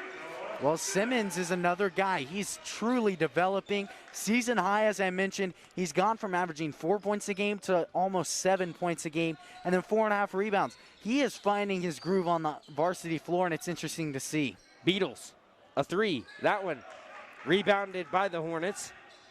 32 seconds to go. Interesting to see what the Hornets do here, if they try to conserve time, get the last shot, or just play basketball. Inside, looks like the Hornets just going to try to play basketball as much as they can, but right now no open shots. Phillips goes up with it, and he can't get his first points of the night. But an offensive board, and they're going to call it a foul. That foul will be called on number 5, Dowerpool. That's his second and the third team foul. So not a lot of fouls called in this quarter, not a lot of foul called in this gym so far tonight, Caleb. 10 seconds to go. Well, that's certainly for sure, and I expected this to be a much more physical game, Austin. Inside, Gaddis almost traveled. He'll find Johnson. Johnson knocks down the shot and the foul by Gabe Phillips. He's going to head to the free throw line with 1.7 to go. 21 points put up by this Andover Trojans team. Well, the 4-year starter, and he's averaged a minimum of 12 points per game through his 4 years. One thing stats don't tell you, that man is clutch. Look at that shot. Beautiful, in good time, and rounding off the first quarter. That is why this Andover team is so great, because they make the shots they need to. Here's the free throw coming up to try to complete the three-point play. And he is an 82% free throw shooter on the year. He knocks it down, Valley Center. It's going to be Cade Wilson, going to have to heave it. That one, no good. And it should be 21 to 10. It should be 22. We'll see coming back after the first quarter ends. We'll be back here at the start of the second.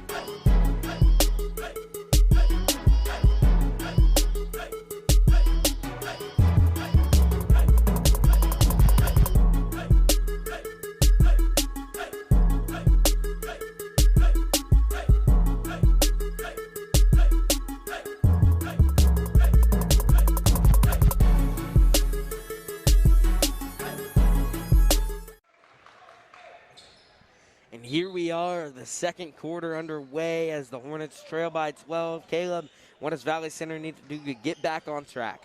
Well, my one word of the first quarter is consistency. They played incredible and showed their potential early on in the first quarter. And Andover continues to take over. The Hornets did not put a full quarter together, a full 8 minutes. They're going to have to do that here in the second if they want a shot at winning. Brady Strauss knocks down the three-point basket. Gabe Phillips going to try one of his own on the other end. He missed.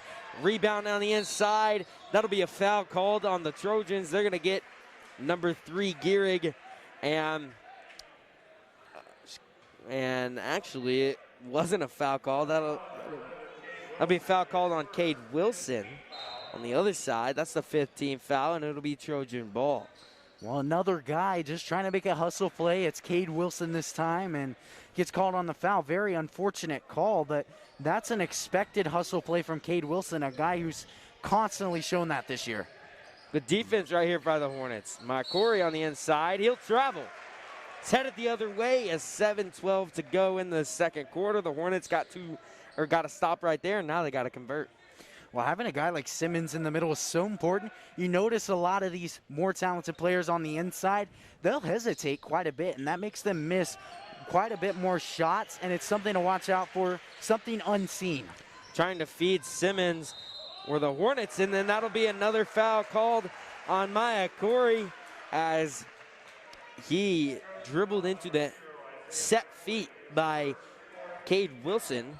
That's the 4th foul. The first one called on Isaiah Mayakori, but he had a travel just moments ago. Hornets need to take advantage of his frustration. Phillips on the outside. He'll drive in, working on Brady Strauss, the quarterback. Well, that's certainly for sure. You mentioned their football team. This is an overall athletic team, and they're not just good at basketball. These are athletes. Strauss, ball tipped around into the hands of Simmons. The Hornets come up with it. Valley Center with it. Simmons. And he'll finally come up with it. He went up for the first time. Gets the second one to go. Noah Simmons, 8 points on the game out of the 12. Well, he's already passed his season average, and he's obviously going to be an impact player, pushing it in the middle and giving them that transition presence they need, the size in the middle. No call on that, and the Hornets going to push the pace. Wilson, and he'll be fouled. And then he gets rocked by the ball as Gehrig tried to throw it off of him. Should be Valley Center ball underneath their own basket. Well, Cade Wilson, he got a foul called on him earlier on an effort play, and right there, ball went off his head. Those are 2 plays that would certainly make me as a basketball player angry. I don't want that happening to me. I don't want to get those foul called on me. Cade Wilson stays calm, great team player, good to see on this Hornets team. Noah Ashley checked in for Valley Center. It's Phillips working against Strauss. He'll drive in. He'll go up. That's a foul every day of the week, and Gabe Phillips is headed to the free throw line. Well, Gabe Phillips, not the guy to foul. We know he's shot at an impeccable rate from the free throw line. So far, he's at 83% currently.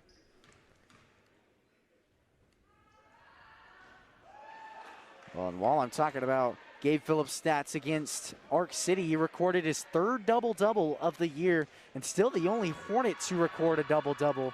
He had 19 points, 12 boards. Rebound off the missed free throw. 2 missed free throws, as a matter of fact.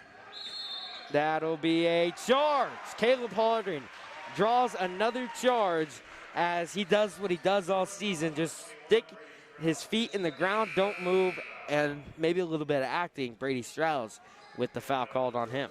Well, right there, great defensive play. The Hornets have played great on the defensive side. The problem has been converting.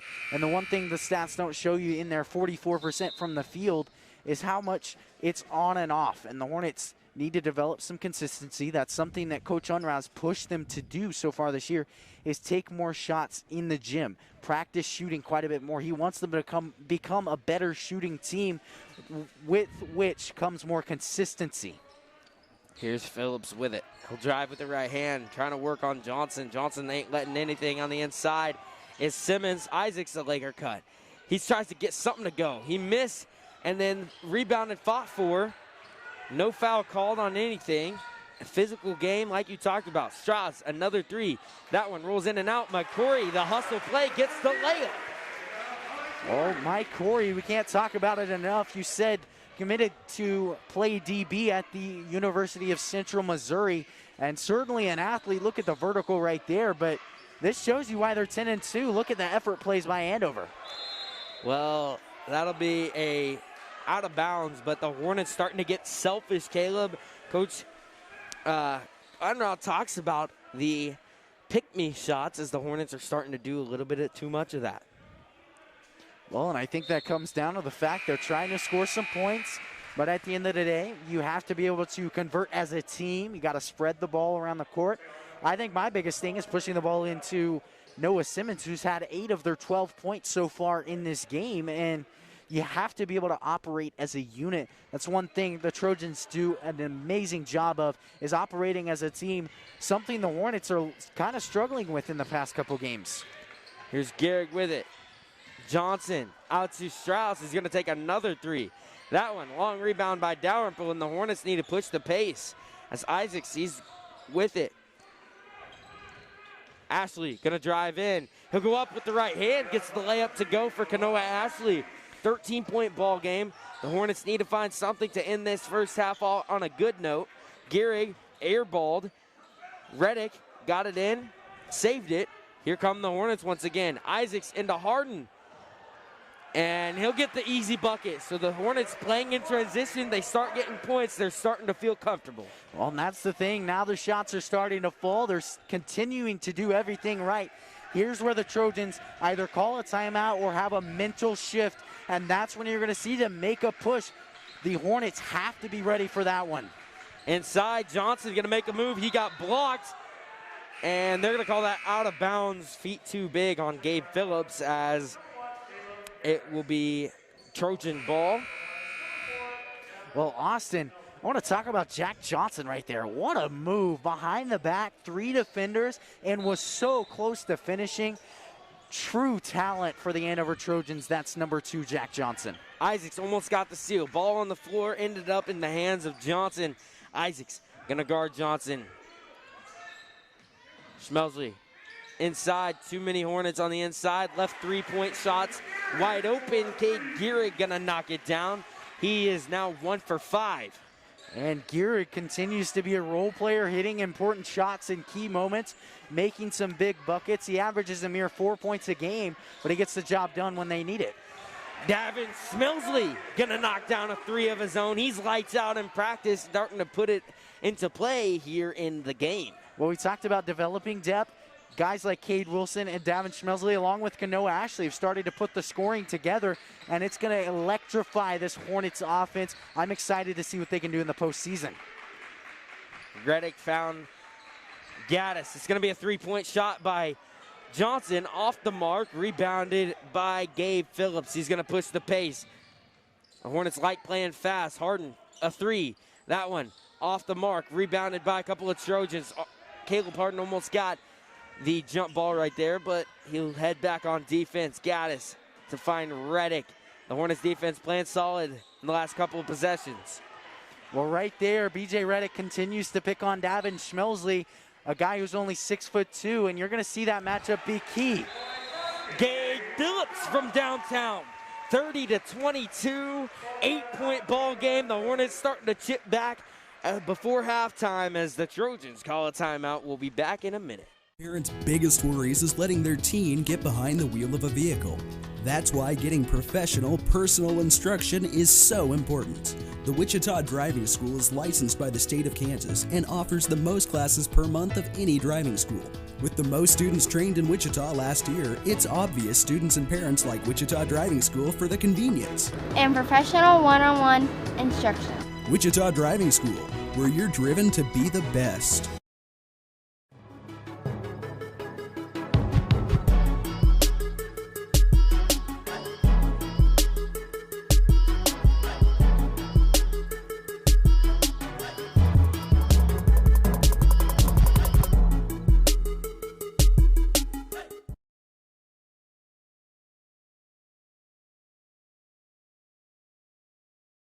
Who we've talked plenty about, but they've done a good job on the defensive side. That's led right into the offensive side. Shots are starting to fall. The problem is we're going to see a hard push here from the Trojans after a Hornet comeback. Be prepared for that.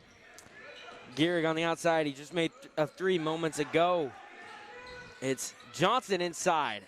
Over three defenders, can't get it to go. Into the hands of Isaacs, pushing the pace are the Hornets. Eli Isaacs gonna make a crafty move. He goes inside with the left hand. He missed, but it could have been a coast-to-coast play for Isaacs right there. That could have been SC top 10 worthy. Well, right there, look at the fake pass by Isaacs. Crafty move, continues to show his talent. That'll be a turnover as the Trojans threw the ball out of bounds. Miscommunication, and it's Valley Center ball. Well, right there, Shetlar just checked in. We talked about his three-point shooting potential. They want him to hit a couple threes on the offensive side, get them some momentum, and I'm interested to see if it happens. Inside, Simmons had the big first quarter. He gets the hook shot to, he got the hook shot up, but he missed. There's that three-point shooting, and Eli Shetlar knocks down the three. He's made two in the game so far. His shooting ability is phenomenal. 33 to 22, And keep in mind, he is only a sophomore. He's going to be a problem for the AVCTL Division II. Caleb Harden missed, but then the follow by Simmons. And that almost looked like it was out of bounds. I don't know if anyone was paying attention, but it was Shelter who gave it to Reddick, who stepped back out of bounds to pass it in for the first time. I may be mistaken, but that could have been called. And then on the inside, Jack Johnson crafts out the defense. He'll find Maya Corey. And that'll be a sub. Cade Wilson checks into the game. Isaacs being man-to-man denial from full court. This is what you love to see in basketball. Well, we saw it with Gabe Phillips a couple games ago, and Mike Corey. We talked about his athleticism and his on-ball defending. He's going to be a guy who would likely shut down Eli Isaacs if he has a good defensive performance. Stolen. That pass was tipped around and into the hands of Shelter. Gaddis thought about the three. May have been a double dribble. That was close. But he has the ball. 25 seconds remain in the first half. Well, right now, there's going to be a last shot here from Andover, obviously holding the ball up top. This is a game-dictating play right here. If the Trojans go into the locker room with a 14-point lead, this is going to be a tough comeback for the Hornets. Isaacs got the steal. Now the Hornets don't need to rush anything as they have plenty of time. Phillips went up. Jack Johnson sends it away back to Valley Center. Well, I talked about on the offensive side. What about the defensive side? What a block there and a momentum-shifting block. The Hornets need to find anything, any source of points right here with 4.6 seconds remaining. Good news is the Hornets have the ball for the final shot. Just can't turn it over. Isaacs underneath his own bucket. Set play coming up. Eli Isaacs trying to find somebody. Almost 5 seconds. Isaacs going to have to take the last shot. No foul called. Gaddis puts it up off the backboard, and we'll head to halftime as the Hornets down 11, 35-24. And for the first place spot in AVCTL Division II.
Welcome back here to Hornet Studios. 1/2 down, 1/2 to go in the biggest game of the year for the Hornets so far. 35-24, Caleb, in the first half. What do you got for us? Well, it was certainly a back-and-forth game. I like the way that Andover played in transition. The Hornets went on some runs as well, and it was great to see. They were knocking down shots. And talk about the defense they played against one of the best offensive teams in the state, and excited to see them start to develop.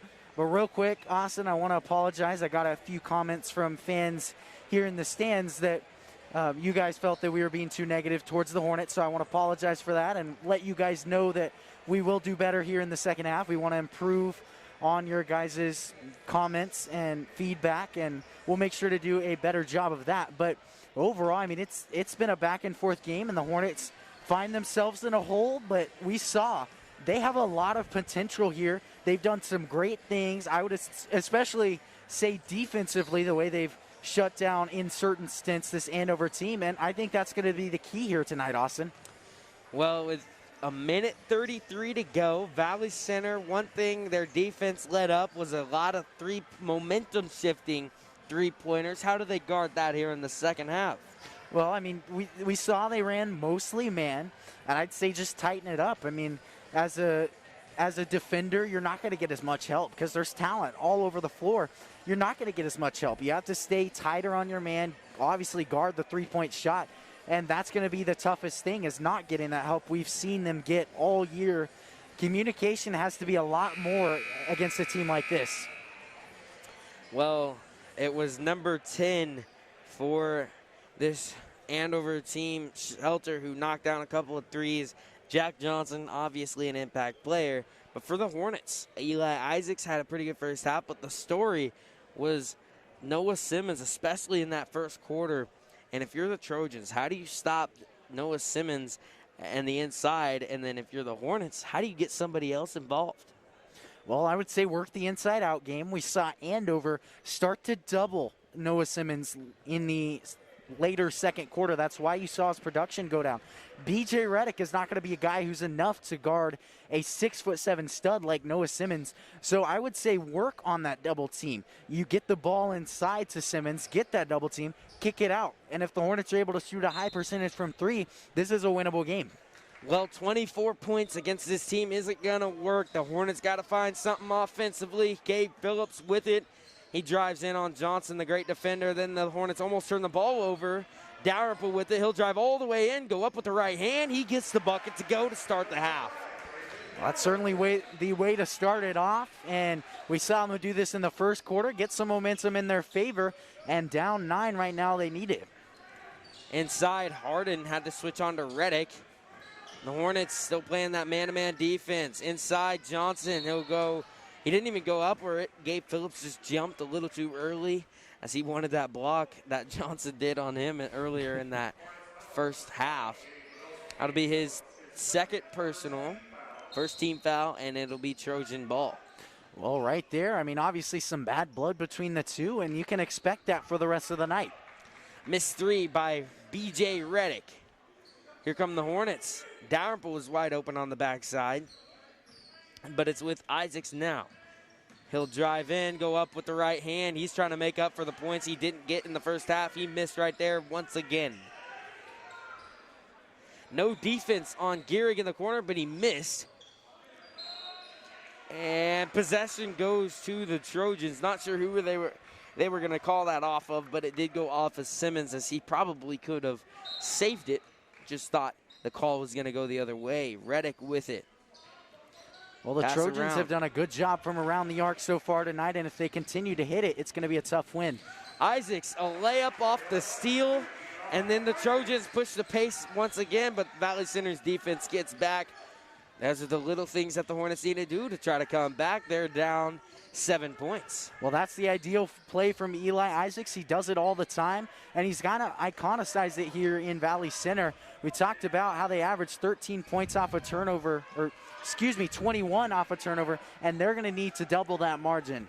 Well, right there, Phillips got the rebound. He'll come down, take the three. It may be a long two. He missed. Dalrymple goes up with it. He may have been pushed. No call underneath. It's been the story of the night. And here's Gaddis. Reddick He'll go up.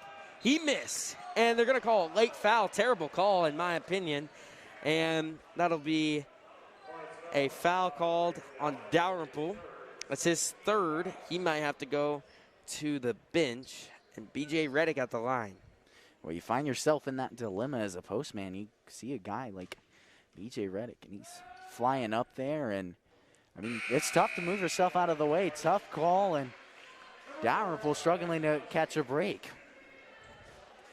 As for Reddick, he is 54% from the charity stripe on the season.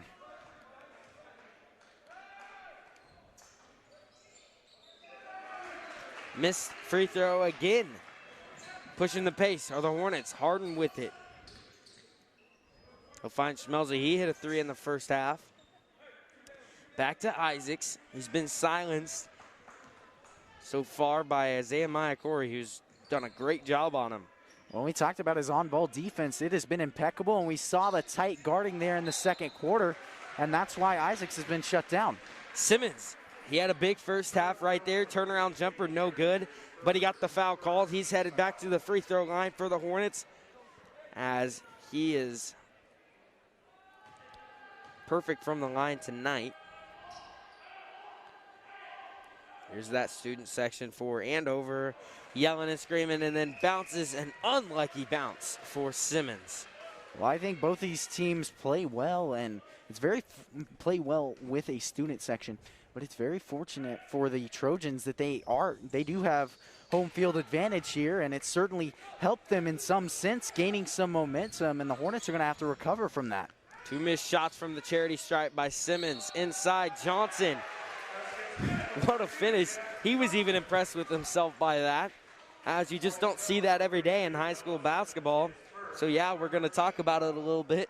And there he is back at the free throw line for and one. We'll be back here at Hornet Studios. That'll be a full timeout called by the Trojans.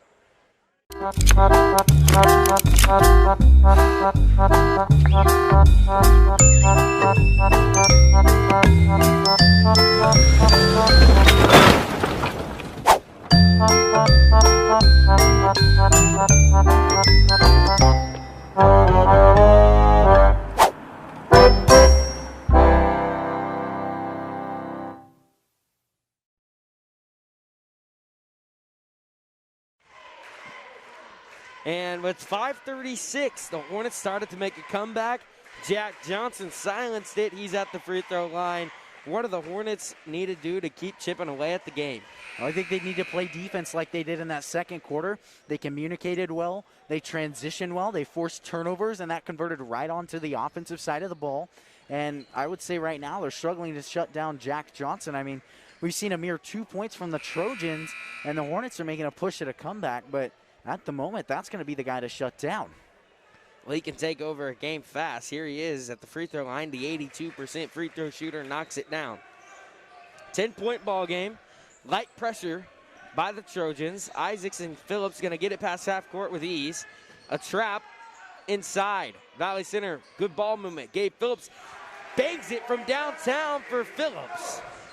Well, simple miscommunication in the man there with the help on the drive, and Gabe Phillips finds himself wide open, and you know he's money from downtown. Gaddis drives in. He couldn't get his finish. And the offensive rebound by Isaiah Mayakori was magnificent as he goes up twice, gets the bucket and the inside. Well, those are the effort plays right there, and Isaiah Mayakori probably leads them in what we would call effort plays, but a good job on the effort by Mayakori. Then Isaacs goes up. He gets the layup and one for Eli Isaacs as Jack Johnson fouls him. Well, right there, they're not looking for Isaacs on that back cut. And that's not something he does very often. It's more typically Gabe Phillips, and a great finish by Isaacs around the contact, and fortunate enough to get the call in his favor, head to the line for an and one. 33-40. Isaacs has a chance to bring it within 2 possessions. Cade Wilson checked in right there for the Hornets. And knocked down from the charity stripe is Isaacs. Well, this has certainly been a ride, Austin. It's been back and forth, and we've seen the Trojans go up by as much as, I believe it was 12 at one point, and here the Hornets are continuing to stay mentally strong.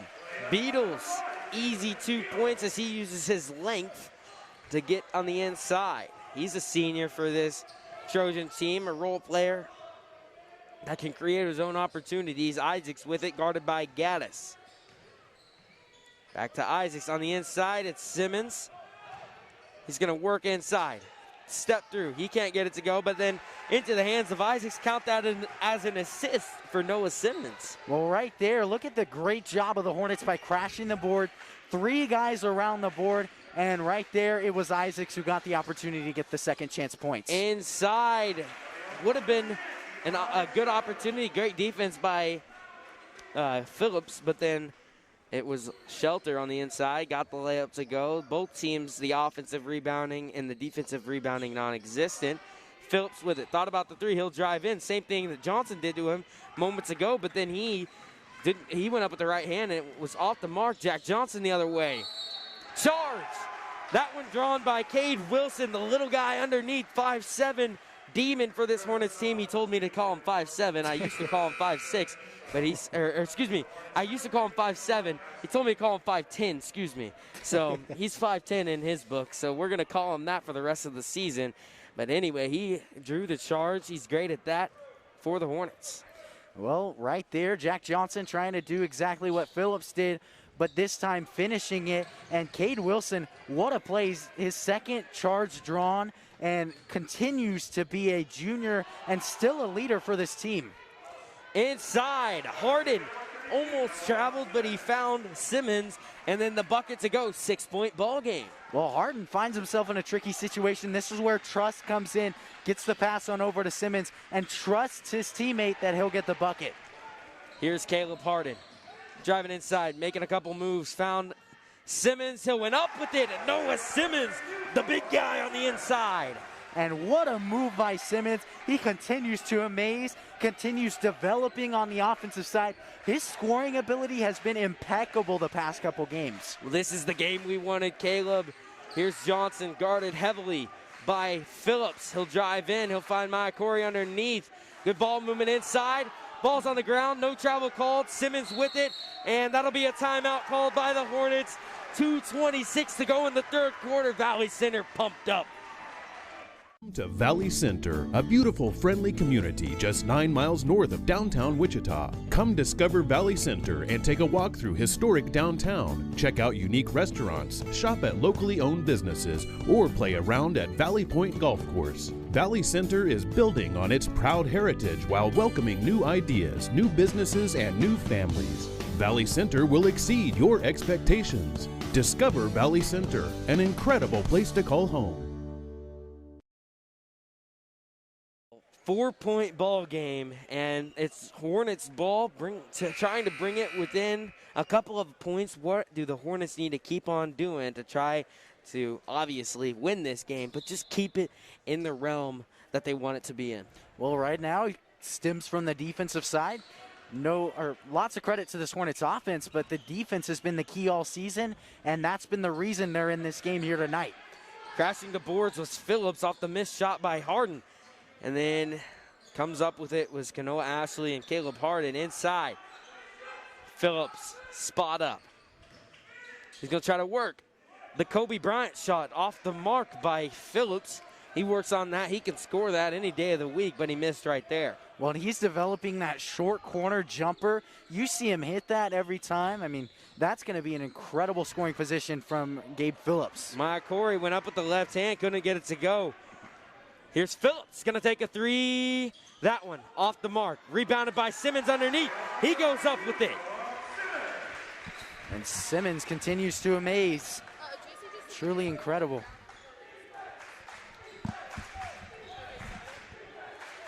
Here's Gaddis, guarded heavily by the Hornets. Isaacs fell to the ground. Inside, Maya Corey. Gaddis gets it to go. Stops this Hornet run. Well, that's the thing here for the Hornets. That cannot stop a run, and they have to be able to continue to convert.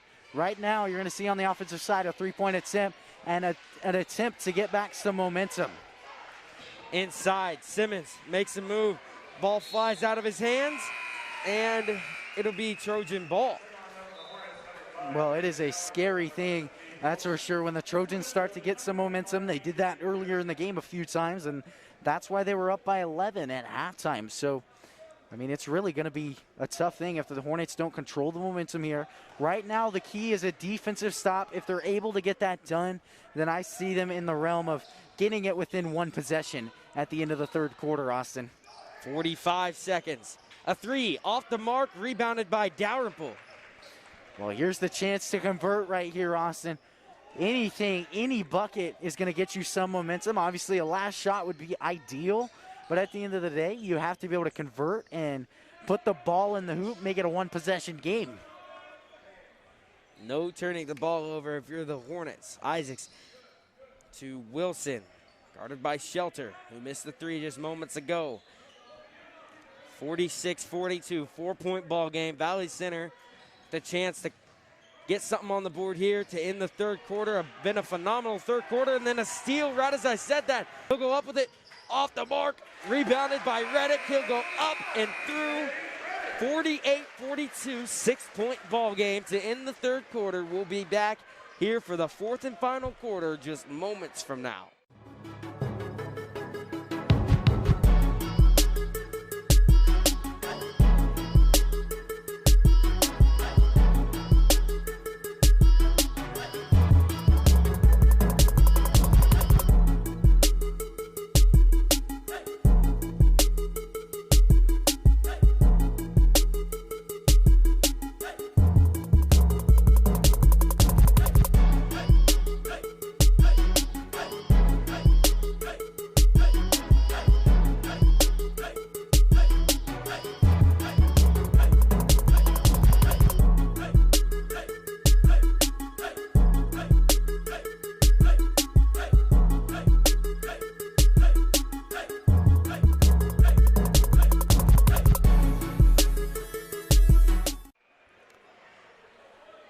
Minutes to play in this ball game, 48-42. If you're Coach Unruh, what do you tell your players?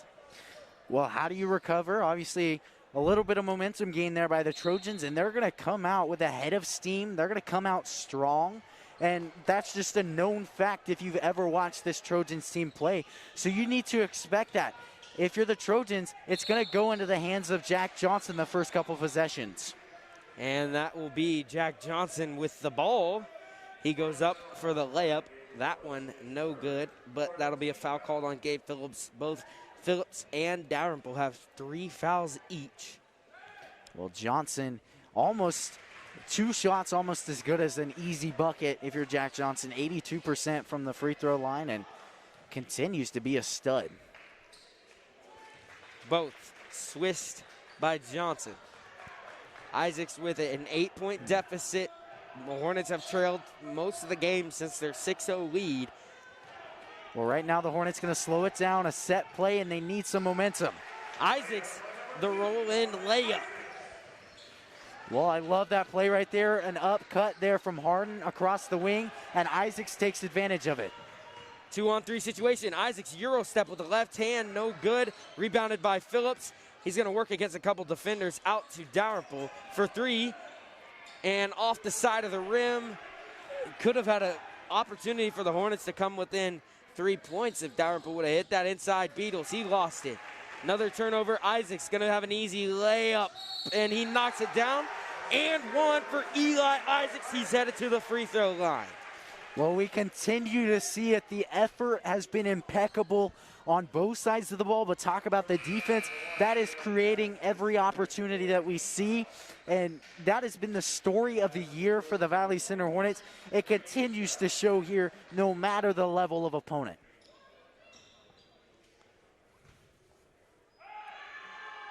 Free throw from Isaacs. Drains it.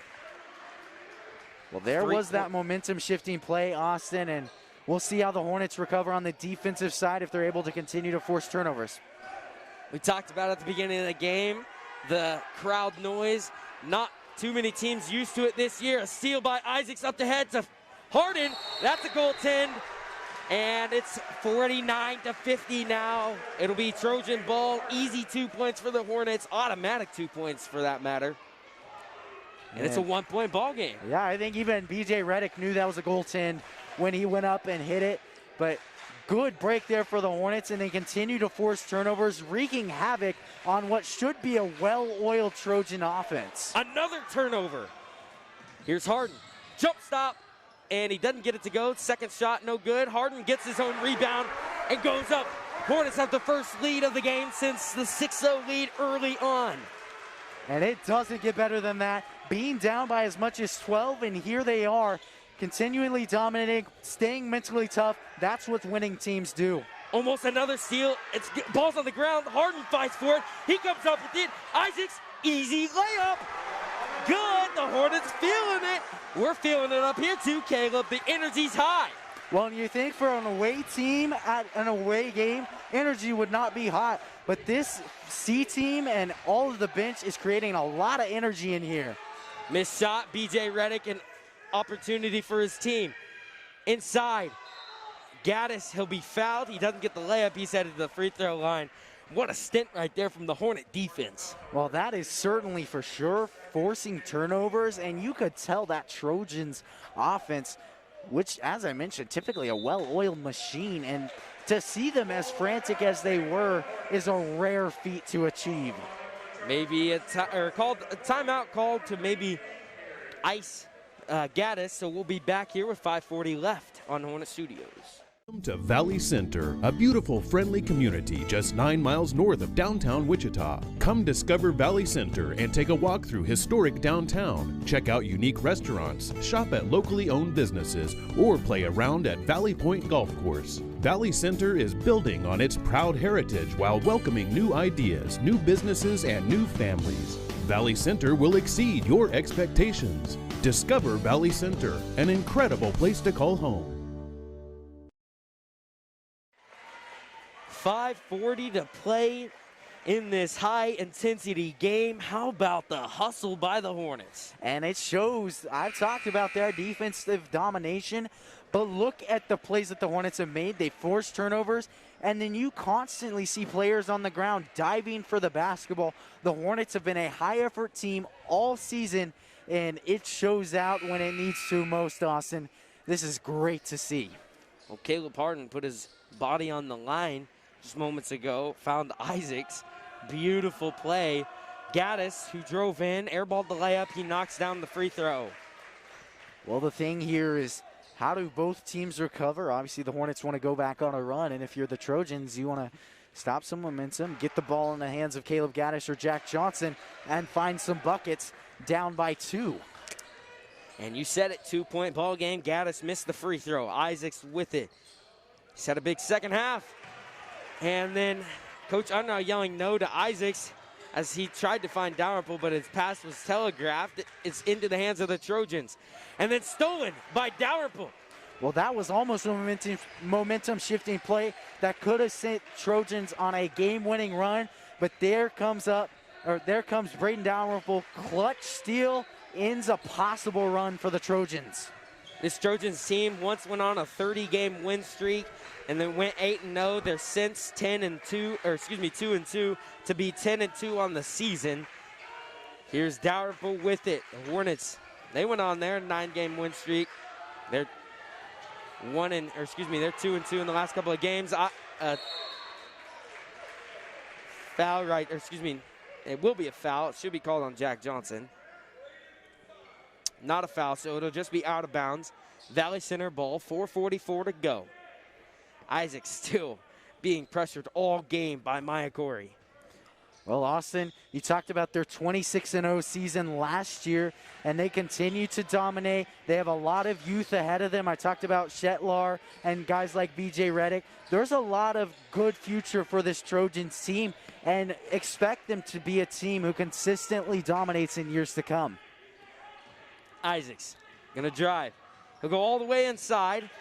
Doesn't get the bucket. He's on the floor. No foul called. Phillips guarding Johnson. What a move by Jack Johnson to tie the ball game up at 53. And I talked about his crafty finishing. Wow, to tie the game. What a move by Jack Johnson. Continues to amaze, and it shows why he constantly wins all state awards. Vipe voted him the #1 player in 5A basketball last year, and it shows why. Well, that will be an illegal screen on Gabe Phillips. He doesn't agree with the call. Isaacs talking to Coach Wolf. He'll head to the bench.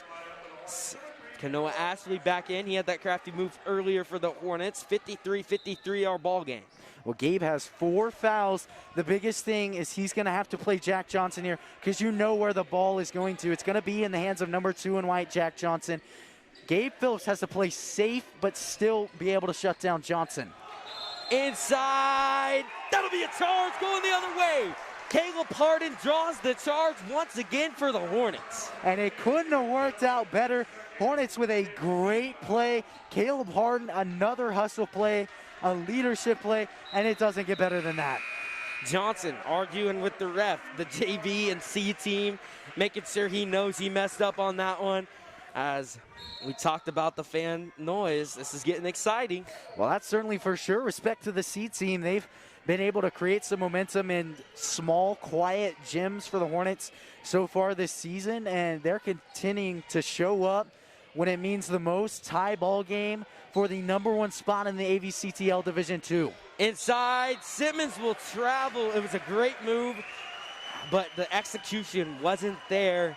Dalrymple had the good Laker cut. He made the basket, but it doesn't count. So Gaddis and Jack Johnson walk up the floor for the Trojans. They look tired as the Hornets team still with momentum. Gaddis slowing things down. Gehrig. Hornets thought about the trap. They might switch into a different defense. Well, late game here, Austin. I wouldn't be surprised to see them switch into a 1-3-1. I think they'll call a timeout if they do that, but they want to force turnovers. They want to put on-ball pressure. Johnson thought he was good enough to take the 3, and he missed. Dalrymple working on Gehrig. And that'll be a timeout called by Valley Center. 2:48 to go, and Valley Center is going to call a timeout. Coach Unruh and Coach Wolf, Coach Jared Enzi, what are they telling their guys right now? Well, like I said just a second ago, my prediction would be they switch into a 1-3-1 defense. I think although it gives up some shots, I would say it forces turnovers. It causes players to make more frantic decisions. And at the moment, that's what they need. That's what has electrified their offense and allowed them to be in a tie ball game here late in this game. And I honestly feel like that's what's going through Coach Unruh's mind right now, is shifting into that 1-3-1 defense. If you're the Trojans, you're going to come out and see this. You're preparing for the man, which is getting the hands into the ball of Jack Johnson, who you know is going to be guarded by Gabe Phillips. And if they come out in a 1-3-1, spread the basketball and shoot some threes, that's how you get it done in the late going. Well, you would assume Jack Johnson will get the ball because he is guarded by Phillips, who has 4 fouls, and they want Phillips to go out of the game. And so you would assume he'd have the ball in his hands. Even if Phillips didn't have those fouls, I think Jack Johnson would probably have the ball. But for the Hornets, they have the ball right now. What can they do to get back on top? Well, Here's Harden. They're going to drive in, get some points in the paint, maybe work Noah Simmons. We'll see Eli Isaacs maybe. Time will tell. Inside, Simmons. That'll be an arm check. And, you know, you said work the inside-out game, but Simmons can't get selfish by taking those shots underneath. Got to be able to utilize everyone on the court. That's what Andover does well. The Hornets need to do that in the late going. Well, that's tough as a player when you're feeling it. At the end of the day, he's trying to convert. He's trying to make a basket for his team, and a tough break. Gehrig on the inside, out to Reddick, back to Johnson. He sees the opening. Gaddis thought about the 3. Johnson going to work against a couple of guys, and he'll get the floater to go. Jack Johnson working on Noah Simmons. That's the ideal play they want if you're the Trojans, forcing a center to come out and guard one of the best players in the state. Isaacs on the ground on the other end. He got hit hard, and Gabe Phillips missed. No call right there. That's the referee's bad, as Isaacs was down for a good 30 seconds, as it looked like Maya Corey may have hit him. He's going to head to the bench real quick. Well, Austin with Cade Wilson checking in. and the Hornets' leading scorer, leading passer, the guy who does everything right, the ideal player for a point guard. To see him go to the bench, if you're a Hornet fan, that's tough to see. This is going to test the Hornets. How are they without one of their best players on the court? And this is going to test their depth. Corey drives in, blocked by Simmons. 2-point ball game. And minute 48. And here it is. They have to be able to convert here. That'll be a foul called on Caleb Harden. Corey played great defense and then gave him a little bit of a flop. And like we said earlier with the Hornets, you get a little bit of acting in you, and it can work out well for your team. Isaac's back in. He's still holding, it looks like his right hip, but he's back into the game. We'll see the Hornets continue to stay in man defense, obviously, to prevent the shooting threats that are the Andover Trojans. I like the decision late here, Austin. The Hornets need to cause those turnovers they did earlier. Gehrig on the inside. Man traveled, and he missed the layup. Still a 2-point ball game. Here's the time to convert. You have an opportunity after a missed shot, and you have to be able to convert here. Isaacs goes up with it. He'll be fouled. He's headed to the free throw line. But it was Harden who was wide open in the corner. And you'd like to see from the Hornets to give up their shot for the better shot. But in this case scenario, Isaacs is headed to the free throw line. Knocks down his first one. Well, this is a tough one, Austin, to make it a tie ball game. A mere 118, and this is a shot you don't get to take back. Very intense. And that one good. 55-55 tie ball game, minute 17 to go. And talk about clutch right there. Knocks it down to tie this ball game. Lots of respect to Eli Isaacs. And the intensity's high. Gehrig, he'll drive in. He'll find Reddick, who takes the three off the mark, rebounded by Isaacs. Valley Center now has an opportunity in their hands with a minute to go. The biggest word right here, Austin, is smart shots. You can't force something. Take a good shot, find someone open. It doesn't have to be a three. Just find a shot that's good, a high percentage shot. That's your ideal play. Phillips with the left hand, off the mark, rebounded by Isaacs. That'll be a timeout. Timeout called by Valley Center with 38 seconds to go. Great play by Isaacs to get the ball in his possession. Even better timeout by Coach Unruh. And it's 55-55. We knew it was going to come down to this, Caleb. Well, we talked about the effort plays all game. Yet again, Eli Isaacs showing up in the clutch after hitting a game-tying free throw. There he is trying to get that steal. Amazing play by Eli Isaacs. Well, there's 38 seconds to go. Do you hold it for the last shot, Caleb, or do you just find the best shot and not turn the ball over and hope for the stop on the other end? My personal opinion, take the best shot you have, because if you hold the ball, Andover, a team great at forcing turnovers, you have no guarantee of the last shot. I would say find a good quality shot, go up by a bucket. That's the key right here, and I'll be interested to see what they do here with 38 seconds remaining in this contest. Well, 38 seconds is a long time in basketball, and if you don't go for that shot, you turn the ball over and you waste too much clock, then it could be a bad ordeal. So we'll see what the Hornets do on the floor. It's going to be Harden, Isaacs, Dalrymple, Phillips, and Simmons for the Hornets. And then for the Andover Trojans, Gehrig, Johnson, Corey, Reddick, and Gaddis. Isaacs with the ball. He's guarded heavily. He's going to go in. He'll get it stolen. Corey with it. Over to Johnson. 25 seconds to go. Isaacs took it by himself. He got it stolen. What do the Trojans do now? They're going to hold it for the last shot. They're going to trust their clutch arm, and that is Jack Johnson. I'll be interested to see if it pays off. A mere 10 seconds left. 9 seconds. Johnson with it. He'll find Gaddis. Air ball. Rebounded by inside. No fouls. And we're headed to overtime. No, the Trojans had 3 opportunities. They didn't get them to go. This is where champions are made. Overtime. 55 seconds. Tied at 55. We'll see you back here for the final 4 minutes in overtime.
Well, Caleb, we talked about this is the game we've hyped up all season. It's lived up to the hype.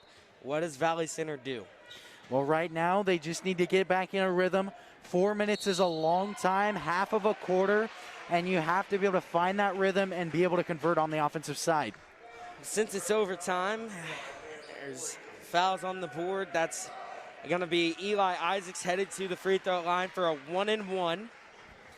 Well, Austin, I see you shaking over there, and I'm doing just the same. This is an intense situation, and very few basketball players have been in this type of game, and with this much riding on the line, I mean, it doesn't get better than this. You can't write this.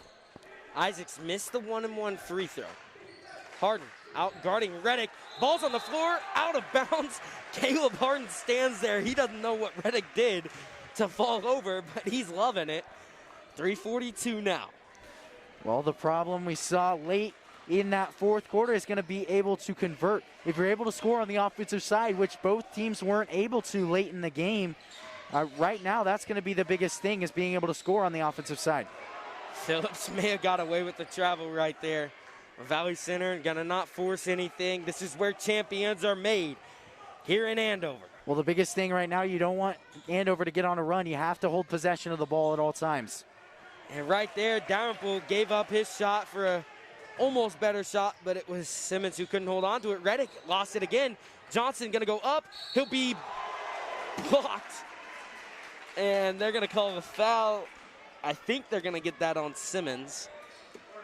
And that is a tough call if you're Noah Simmons. He has 4 now. And tough call to see if you're a Hornets fan. I mean, lots of respect to Noah Simmons for being able to get up there and get the block in the first place, but really tough call to see. Cade Wilson into the game.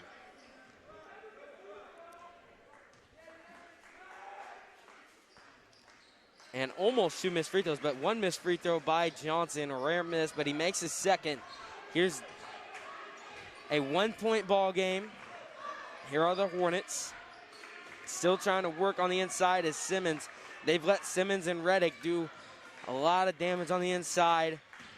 Without any calls, Isaacs goes in. He'll be blocked by Maya Corey. And again, the selfish shot by the Hornets. Well, that's a tough call. Like I said earlier with Simmons, you're feeling it inside and you want to be able to put up a bucket. We've seen it all night from the Trojans as well. Maya Corey gets this Andover team up 3. That should be a foul, and it will be. That's the 4th personal foul called on Maya Corey. Get him out of the game if you're the Hornets. Well, Austin, that is tough. Actually, the 3rd personal foul on Maya Corey, but this is going to be a tough late game. The Hornets have to be able to convert consistently, and right now they're not on their run. If they're able to get an offensive board here, that would be big. There's the offensive board. You spoke it into fruition. And then Gabe Phillips goes up, no call. Coach Unround not happy about it, but it's into the hands of Caleb Gaddis. A stop here is vital, Austin. You cannot go down by 2 possessions in overtime. A mere 2 minutes remaining. That possession, or when we come back, that possession is huge. Parents' biggest worries is letting their teen get behind the wheel of a vehicle.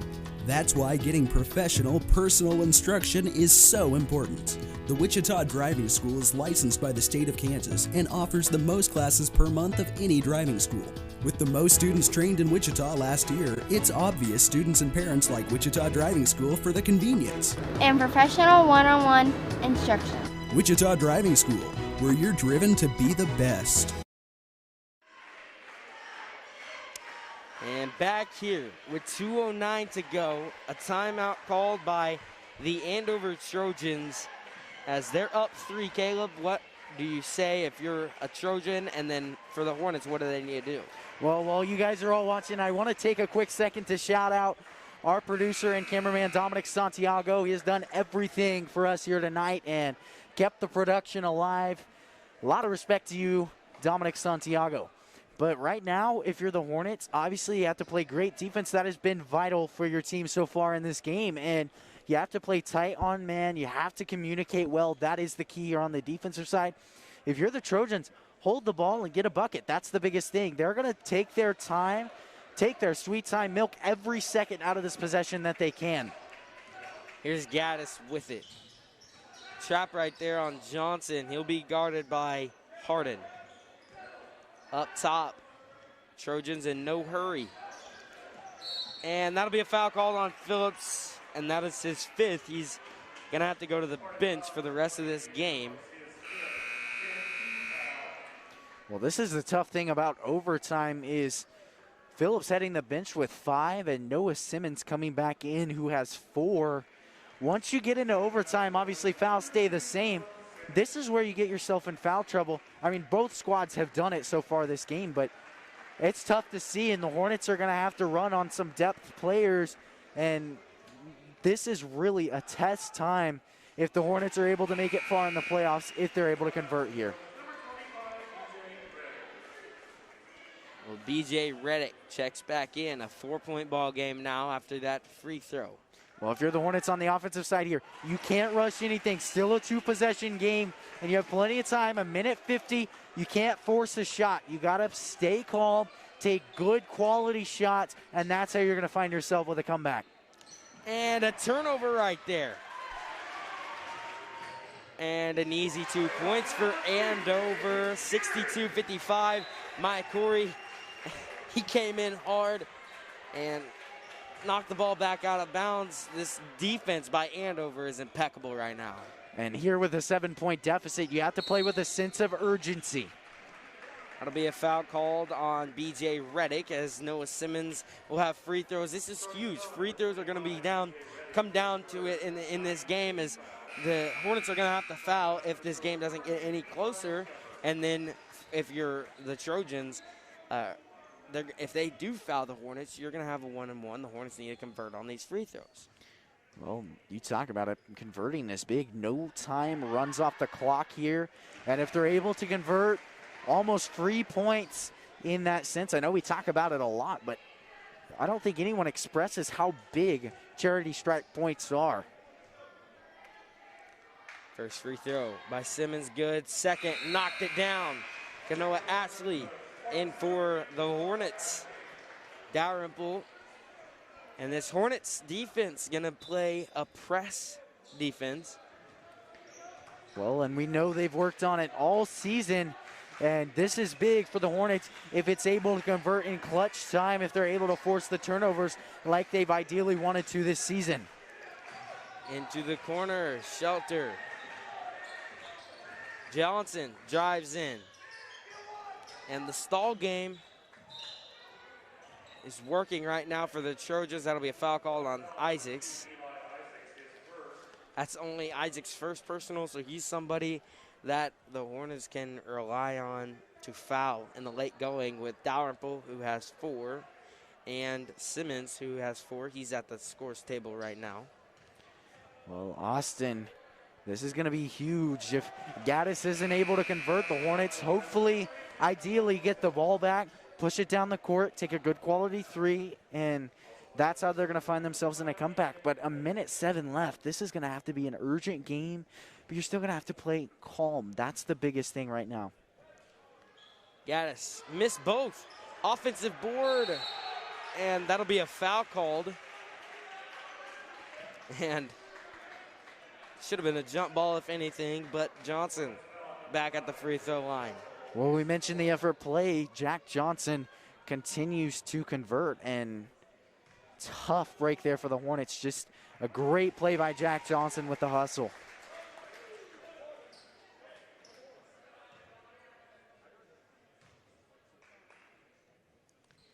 Knocked down both free throws was Johnson.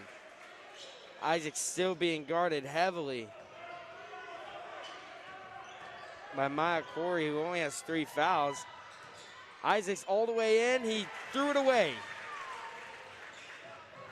The lob for Johnson. He still got the bucket to go somehow. Well, tough break here in overtime for the Hornets. Obviously, nothing is set in stone yet. There's a lot of game left to be played, but overall, I mean, they played an amazing game in regulation, and Andover certainly put together quite a performance in overtime, converting, playing great defense, and I mean, all I can say to both squads is a lot of respect. As for Valley Center, they will move on to take on Goddard this Friday, and then they'll be at home versus Arc City. And then next Friday, they'll travel to Eisenhower. And for Andover, their next couple games, they travel to Arc City this Friday. And then next Tuesday, they will be right here in Andover, Kansas to play Goddard. Well, Caleb, I think the biggest thing heading on into this second half of the schedule, obviously this is probably the toughest game of the year for the Hornets, and they put together a good outing. Game's still not over, but against Goddard and some of these teams coming up that aren't as strong as Andover, they got to play to the level they did tonight. But then on the flip side is start getting more teammates involved. And I know Isaacs and Phillips are great players, but the Hornets had in a couple of their losses, they've only had 4 guys score, and it was just Phillips who had 21, Isaacs who had 21, and that's not acceptable as a team. And I know Coach Unruh has mentioned pick-me shots a lot, and it's not only just pick-me shots, it's more of getting your teammates open shots so they don't have to create something on their own. And I think against Goddard and some of these teams that aren't as strong as Andover, they play to this intensity, but then get those other players the shots they need to have confidence, because we face this Trojan team once again. We're going to play them at home, and we're going to have a little bit of a crowd there too, and so that's going to be a fun one. Well, I'm definitely excited for that one. I mean, it's always an anticipated game, and that's going to be the biggest thing is how do you improve from here? I talked about their 2 tournament losses, and they're back-to-back days, so it's hard to improve between games. Now they have a lot of time. They have an easier opponent that they dominated last time. You have to improve. The improvement is vital for this season if they want to make any sort of a deep playoff run. Isaacs to Harden. He's going to take a 3. He drains that from deep. 6-point ball game, 2 possessions. The Hornets need to deny the ball on the inbound.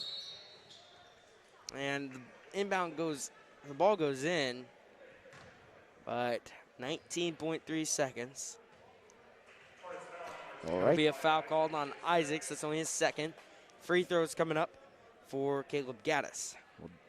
Jack Johnson right there, a smart play, leaves the ball under the hoop and lets time expire down to 19 seconds. But if you're the Hornets, you see Coach Unruh talking there. He's saying play with pace and push the ball down the court. There's no dribbling down the court. You have to push it down. Throw the ball down the court and get open shots. And if you do that, this game isn't over. It's a long shot, but it's not over. And obviously still rooting for the Hornets, but it's going to be quite a comeback if it happens. We got to respect what Andover has done this season and what they've done tonight. Here's Isaacs.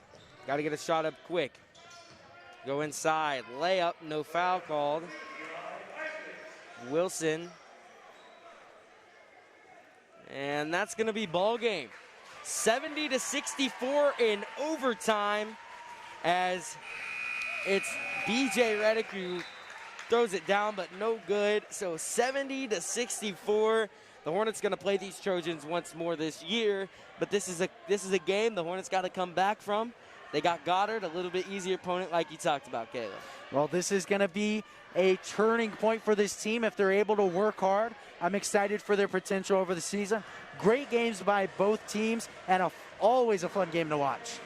Well, that'll be it from us here at Hornet Studios. I'm Austin Coates, joined alongside by my partner, Caleb Rose, and our producer, Dominic Santiago. We'll be back on Friday as your Hornets take on Goddard.